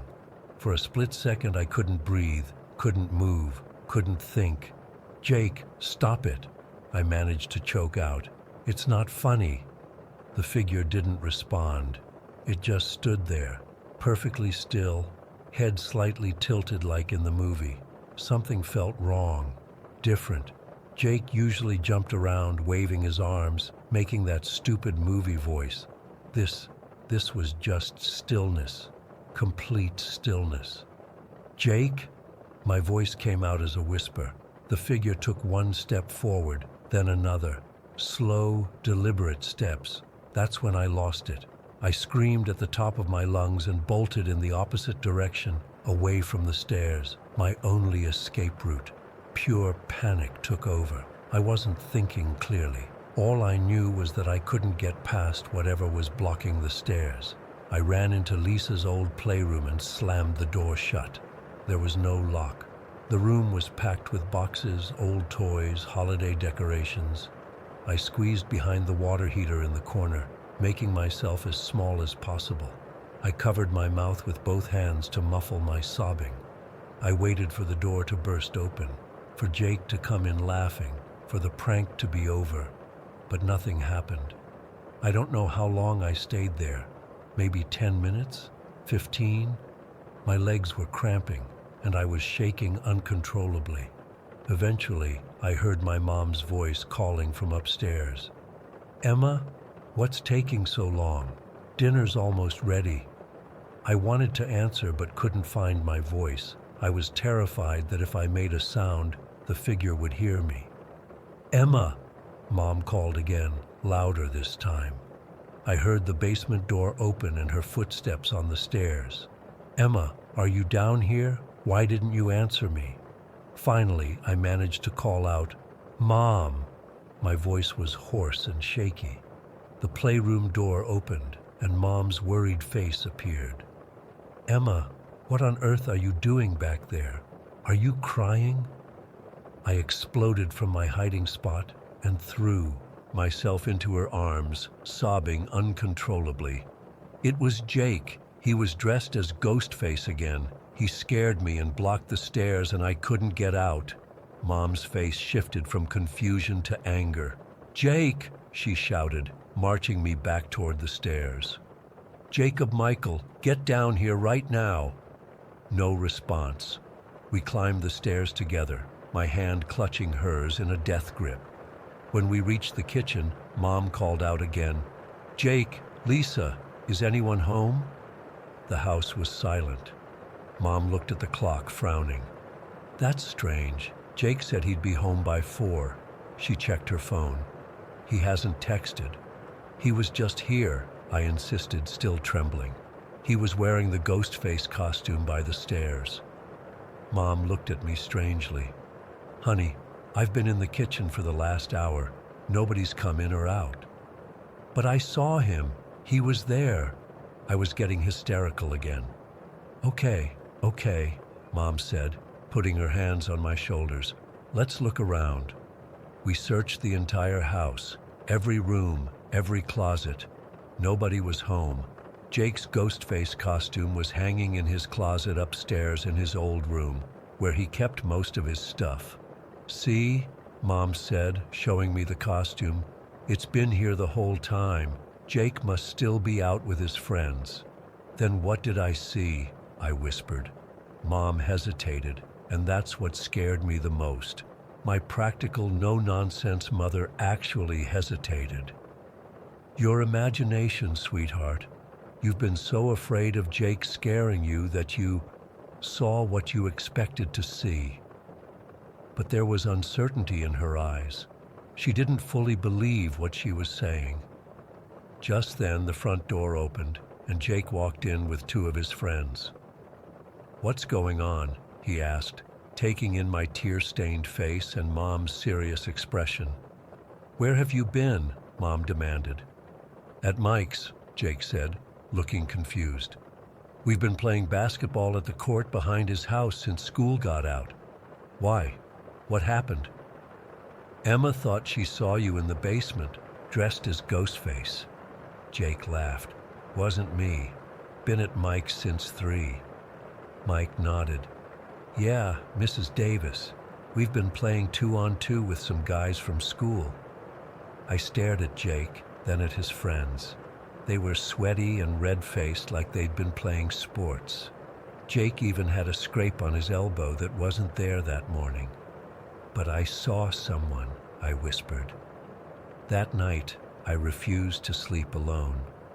Mom let me stay in her and Dad's room, but I still couldn't sleep. Around midnight, I heard Mom get up. Through half-closed eyes, I watched her take something from her dresser drawer and leave the room. Curiosity overcame my fear. I followed her quietly down the hall and froze when I saw she was heading for the basement door. She flipped on all the lights and descended the stairs. I crept after her, staying at the top, peering down. Mom was walking slowly around the basement, holding a bundle of what looked like dried herbs. Sage. I recognized it from when Grandma would cleanse her new apartment after moving. Mom was burning sage in the basement, the smoke creating hazy clouds in the dim light. "Whatever you are," I heard her say in a firm, clear voice that sent chills down my spine, "you are not welcome here. This is our home. You cannot stay. You cannot scare my children. You need to leave, now." She moved methodically through the basement, into Jake's room, into the playroom where I'd hidden. When she finished, she came back upstairs and nearly jumped out of her skin when she saw me. "Emma, you should be in bed." "What were you doing?" I asked, though I already knew. Mom hesitated again, then sighed. "Just making sure the house is safe. Sometimes old houses develop energies. Nothing to worry about." But it was something to worry about. I knew it, and so did she. We moved a year later. Mom said it was because Dad got a better job closer to the city, but I always wondered if there was more to it. Jake never scared me with the Ghostface costume again. In fact, he threw it away shortly after the incident, claiming he'd outgrown that stupid movie. I'm 23 now, and I've never told this story to anyone outside my family. Most people would say I was just a scared kid with an overactive imagination. Maybe they're right, but I know what I saw that day. It wasn't Jake. It wasn't my imagination. And whatever it was, it wanted me to know it was there. Sometimes I still dream about it. The figure at the bottom of the stairs, the tilted head, the slow, deliberate steps forward. In my dreams, I never make it to the playroom. In my dreams, I see what's behind the mask. But I always wake up before I can remember what it is, and maybe that's for the best. Story 17. I can't believe I'm finally typing this out. I've kept this bottled up for almost 20 years, but I need to get it off my chest. Something happened when I was 8 years old that I still can't explain, and it's been eating away at me ever since. It was back in the summer of 2004. My parents had moved us to Lakewood earlier that year, and I'd made friends with this kid named Llewellyn, who lived a few blocks away. His parents were hosting this big backyard barbecue, and my mom dropped me off around noon. It was one of those perfect summer days, not too hot, blue sky, just right for hanging outside. Llewellyn's house was way bigger than ours. They had this massive wooden patio where all the adults were hanging out, drinking beer and talking about boring adult stuff. Us kids were playing in the yard, which was this huge stretch of grass with a wooden fence all around it. In the far corner of the yard, Llewellyn's parents had set up this play tent.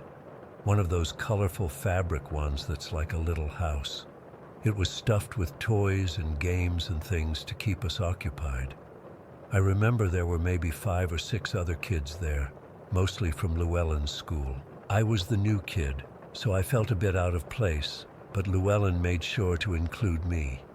We were playing tag when Llewellyn told me about his neighbor Brenda, who was supposed to be coming over too. "She's cool," he said. "She has all the Pokemon cards and lets me borrow them sometimes." We were sitting on the grass near the patio steps when Llewellyn pulled out his flip phone. He was the only kid I knew who had his own phone, which made him instantly cool in my 8-year-old mind. He texted Brenda to see if she was coming to the barbecue. His phone beeped almost immediately with a reply. "She says she's coming right now," he told me, looking excited. "I'm gonna go get her. Her mom makes her wait at their gate." I remember this part so clearly because of what happened next. Llewellyn stood up and told me, "I'll be right back. Wait here." Then he ran off toward this little pathway that went around the side of the house. It connected their backyard to the front without having to go through the house. I watched him disappear around the corner. I was just sitting there, picking at the grass and feeling awkward without my friend, when I heard the gate at the other end of the yard creak open. I looked up and saw a girl walking into the yard. She was about our age, with light brown hair pulled up in a high ponytail. She was wearing shorts and a pink t-shirt with some cartoon character on it. I think it was Hello Kitty or something. I figured this must be Brenda, so I waved at her.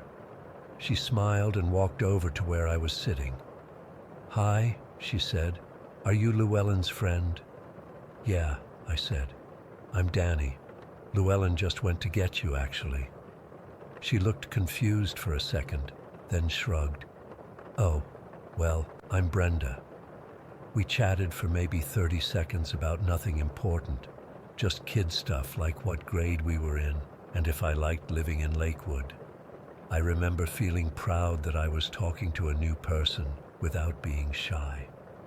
Then she looked over at the play tent in the corner of the yard. "I'm gonna check out the tent," she said, and walked over to it. I watched as she crawled inside the tent and pulled the flap closed behind her. The tent was small, maybe 4 feet tall at the peak and about 4 feet wide. It was bright blue with yellow stars on it. From where I was sitting, I could see the whole tent clearly. There was only one way in or out, the front flap that Brenda had just closed. I was still watching the tent, wondering if I should join her, when I heard voices coming from the pathway. I turned to look, and there was Llewellyn walking into the yard with a girl next to him. The same girl who had just crawled into the tent. It was Brenda, identical in every way except one. Her hair was completely down, falling loose around her shoulders. The Brenda who had crawled into the tent just seconds ago had her hair in a high ponytail. I froze. My brain couldn't process what I was seeing. I looked back at the tent. The flap was still closed, and there had been no movement since the first Brenda went inside. Then I looked back at Llewellyn and the second Brenda walking toward me. "Danny, this is Brenda," Llewellyn said when they reached me. "Brenda, this is my friend Danny who just moved here." The second Brenda smiled at me, the exact same smile the first Brenda had given me less than a minute earlier. "Hi, Danny," she said. I couldn't speak. I just stared at her, then at the tent, then back at her. My heart was racing. There was no way the first Brenda could have gotten out of the tent and around to the front of the house without me seeing her. The tent had been in my line of sight the entire time, and there was only one entrance. "What's wrong?" Llewellyn asked, noticing my expression. I couldn't tell him what I'd just seen. I was 8.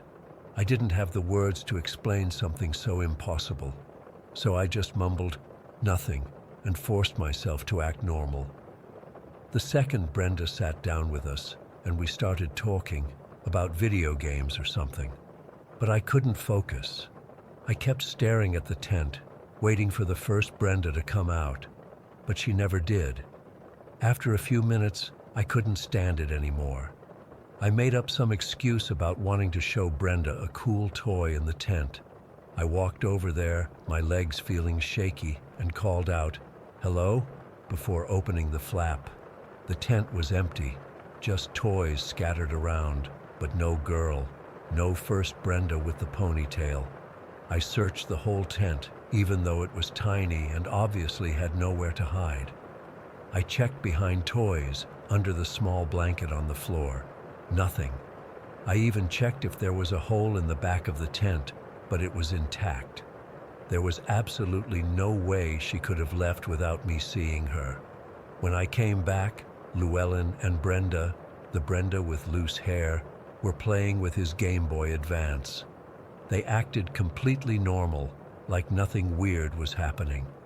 And Brenda gave no indication that she'd already met me, or that she'd been in the tent just minutes before. For the rest of the day, I kept watching Brenda for any sign that she knew what had happened, but there was nothing. She was just a normal 8-year-old girl. I even tried asking her roundabout questions like, "Have you been here long?" and "Did you come through the backyard?" But her answers were all consistent with her having just arrived with Llewellyn. I didn't sleep that night. I kept seeing the two identical Brendas in my mind, one with a ponytail going into the tent, and one with loose hair walking in with Llewellyn seconds later. It didn't make sense. I went back to Llewellyn's house many times that summer, and Brenda was often there too. I watched her carefully, but she was always just a normal girl. She always wore her hair down, though, never in a ponytail like the first Brenda I met. I never told anyone about what I saw. Not Llewellyn, not my parents, not even my therapist years later when I was having anxiety issues as a teenager. How could I? It sounded crazy. I'd either be labeled a liar or they'd think something was wrong with me. But I know what I saw. I've gone over it thousands of times in my head, trying to find some logical explanation. Could the first Brenda have been a different girl who looked similar? No, she was identical, down to the clothes she was wearing. Could I have dozed off and dreamed the first encounter? No, it was the middle of the day, and I was wide awake. Could the first Brenda have somehow sneaked out of the tent when I wasn't looking? Absolutely not. I was watching the tent the entire time, and there was nowhere for her to go. The only explanation that makes any sense is also the one that's impossible. For a brief moment, there were two Brendas, a duplication, a glitch in reality. I lost touch with Llewellyn when my family moved again 2 years later. I've tried looking up both him and Brenda on social media, but Llewellyn is an unusual name, and the few people I've found don't match him. And I never knew Brenda's last name, so finding her is impossible. Sometimes I wonder if the second Brenda, the one with loose hair who came with Llewellyn, was the real Brenda, and the first one was something else. A doppelganger? A manifestation? A glimpse into another timeline? Or was it the other way around? Was the first Brenda real, and did she somehow get replaced by the second one? The weirdest part is that nobody else seemed to notice anything strange. The barbecue went on, people ate hot dogs and hamburgers, kids played games, and everything was normal. Except for this impossible thing that I witnessed. I'm 27 now, and I've tried to convince myself it was just a weird childhood memory that got distorted over time. But I can't. The memory is too vivid, too specific. I remember the color of her shirt, the sound of the tent flap closing, the exact words we exchanged. And I remember the cold shock of seeing her walk in with Llewellyn when I knew she was still in that tent. What scares me most isn't just that I saw something impossible. It's that maybe the world isn't as solid and reliable as we think. Maybe reality can duplicate people, or maybe there are copies of us in parallel universes that sometimes bleed through. Maybe the rules we think govern our existence aren't as fixed as we believe. I've never experienced anything like it again. No more duplications, no more glitches. Just this one inexplicable event when I was 8 years old that I still can't make sense of. Sometimes I have dreams where I'm back at that barbecue, walking toward the tent to confront the first Brenda, to ask her what she is. But I always wake up before I get there. I don't expect anyone to believe me. I barely believe it myself. But I know what I saw that day, and no logical explanation has ever been enough to convince me otherwise. For just a few minutes, there were 2 identical Brendas in that backyard, one in the tent and one standing beside me. And then there was only one, with no trace of the other ever having existed. And I'm still haunted by the question, what happened to the Brenda with the ponytail? Did she vanish, return to wherever she came from? Or is she still in that tent in some other version of reality, waiting to be found? I don't think I'll ever know.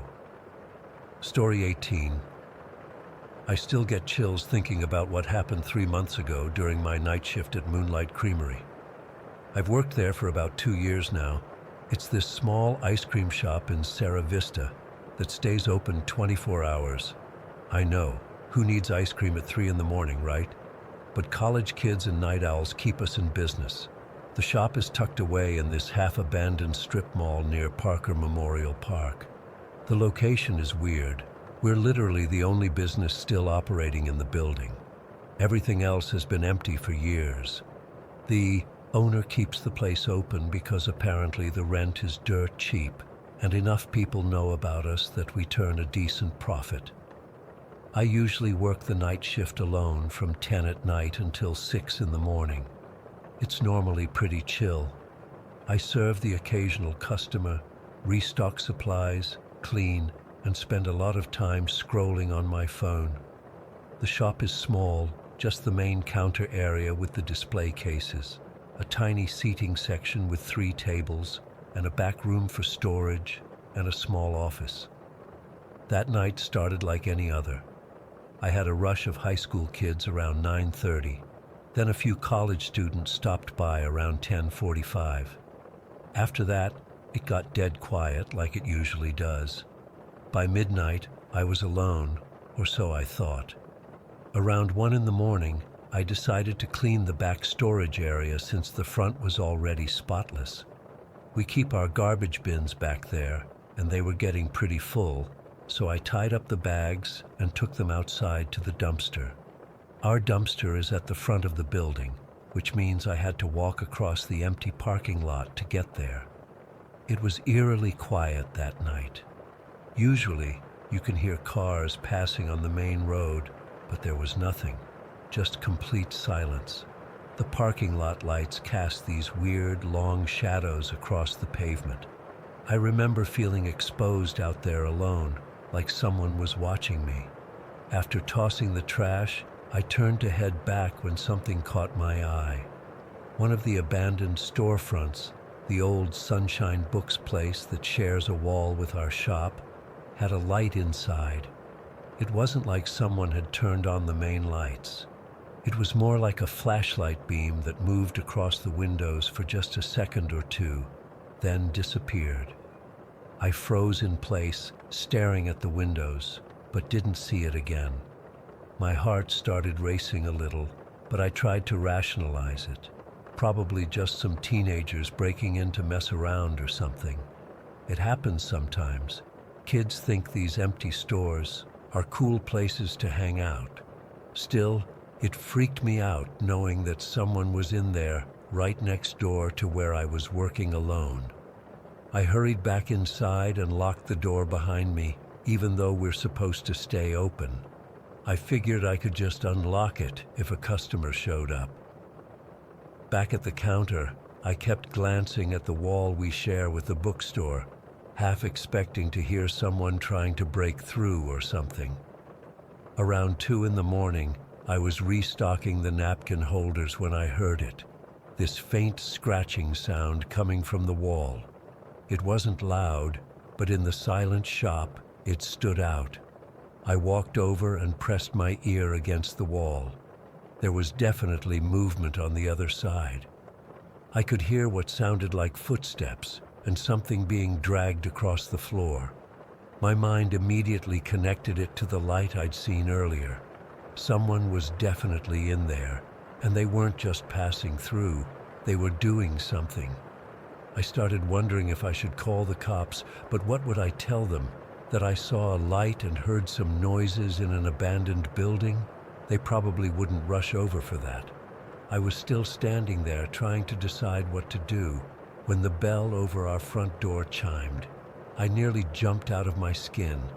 A customer had walked in, and I hadn't even noticed him approach through the windows because I was so focused on the wall. This guy looked off.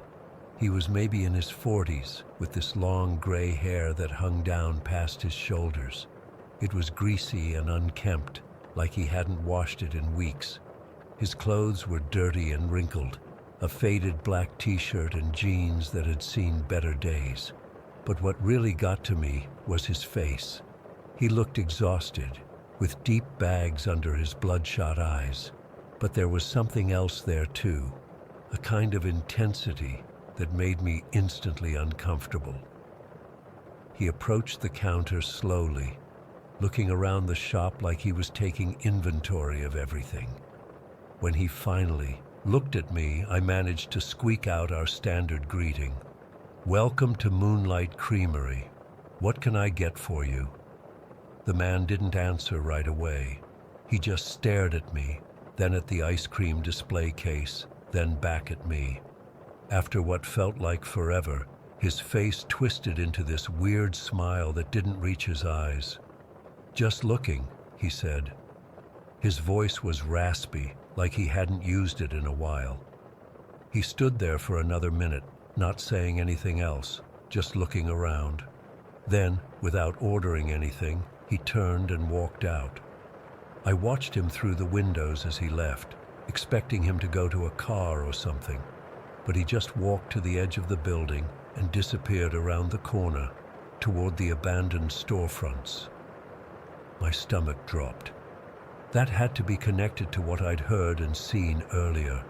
The way he looked at me felt like he was sizing me up, checking if I was alone.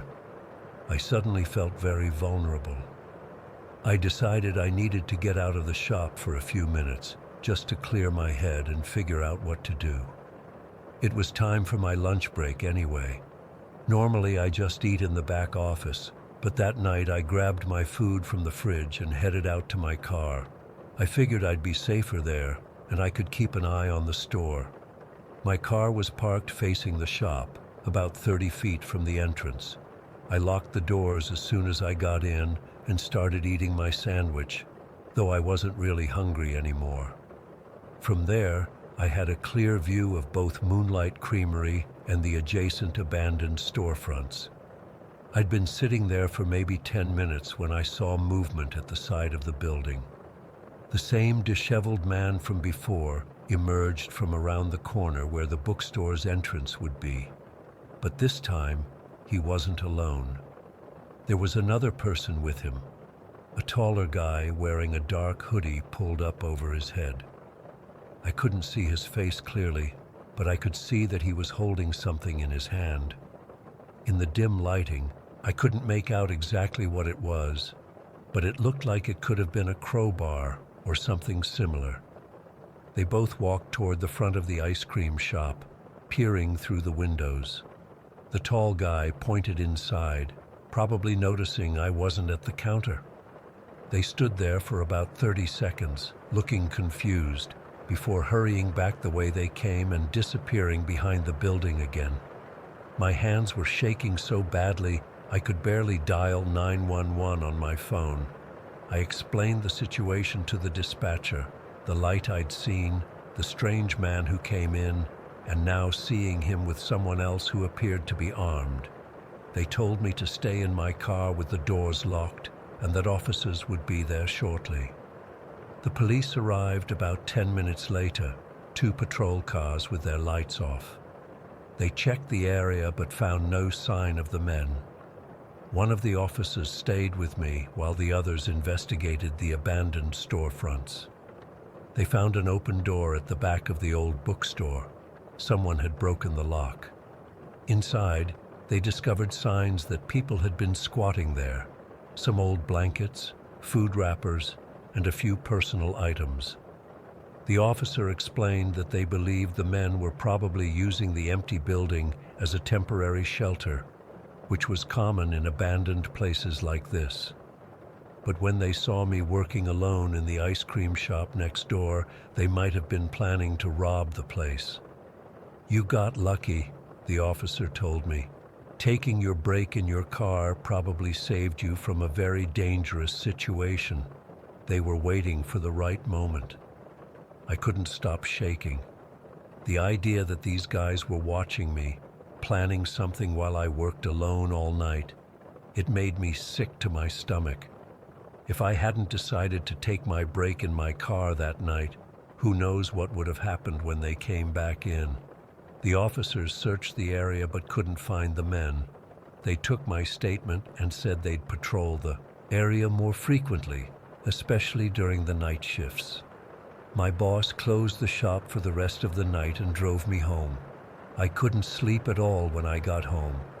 I kept thinking about how the man had looked at me, that strange smile, and how close I might have come to being robbed, or worse. The next day, my boss installed security cameras and a panic button under the counter. He also changed the policy, so there's always at least 2 people working the night shift now. I still work at Moonlight Creamery, but I switched to day shifts. I can't handle being there at night anymore. Sometimes when I'm closing up in the evening, I find myself looking at that wall we share with the abandoned bookstore, wondering if someone is on the other side, waiting for the right moment.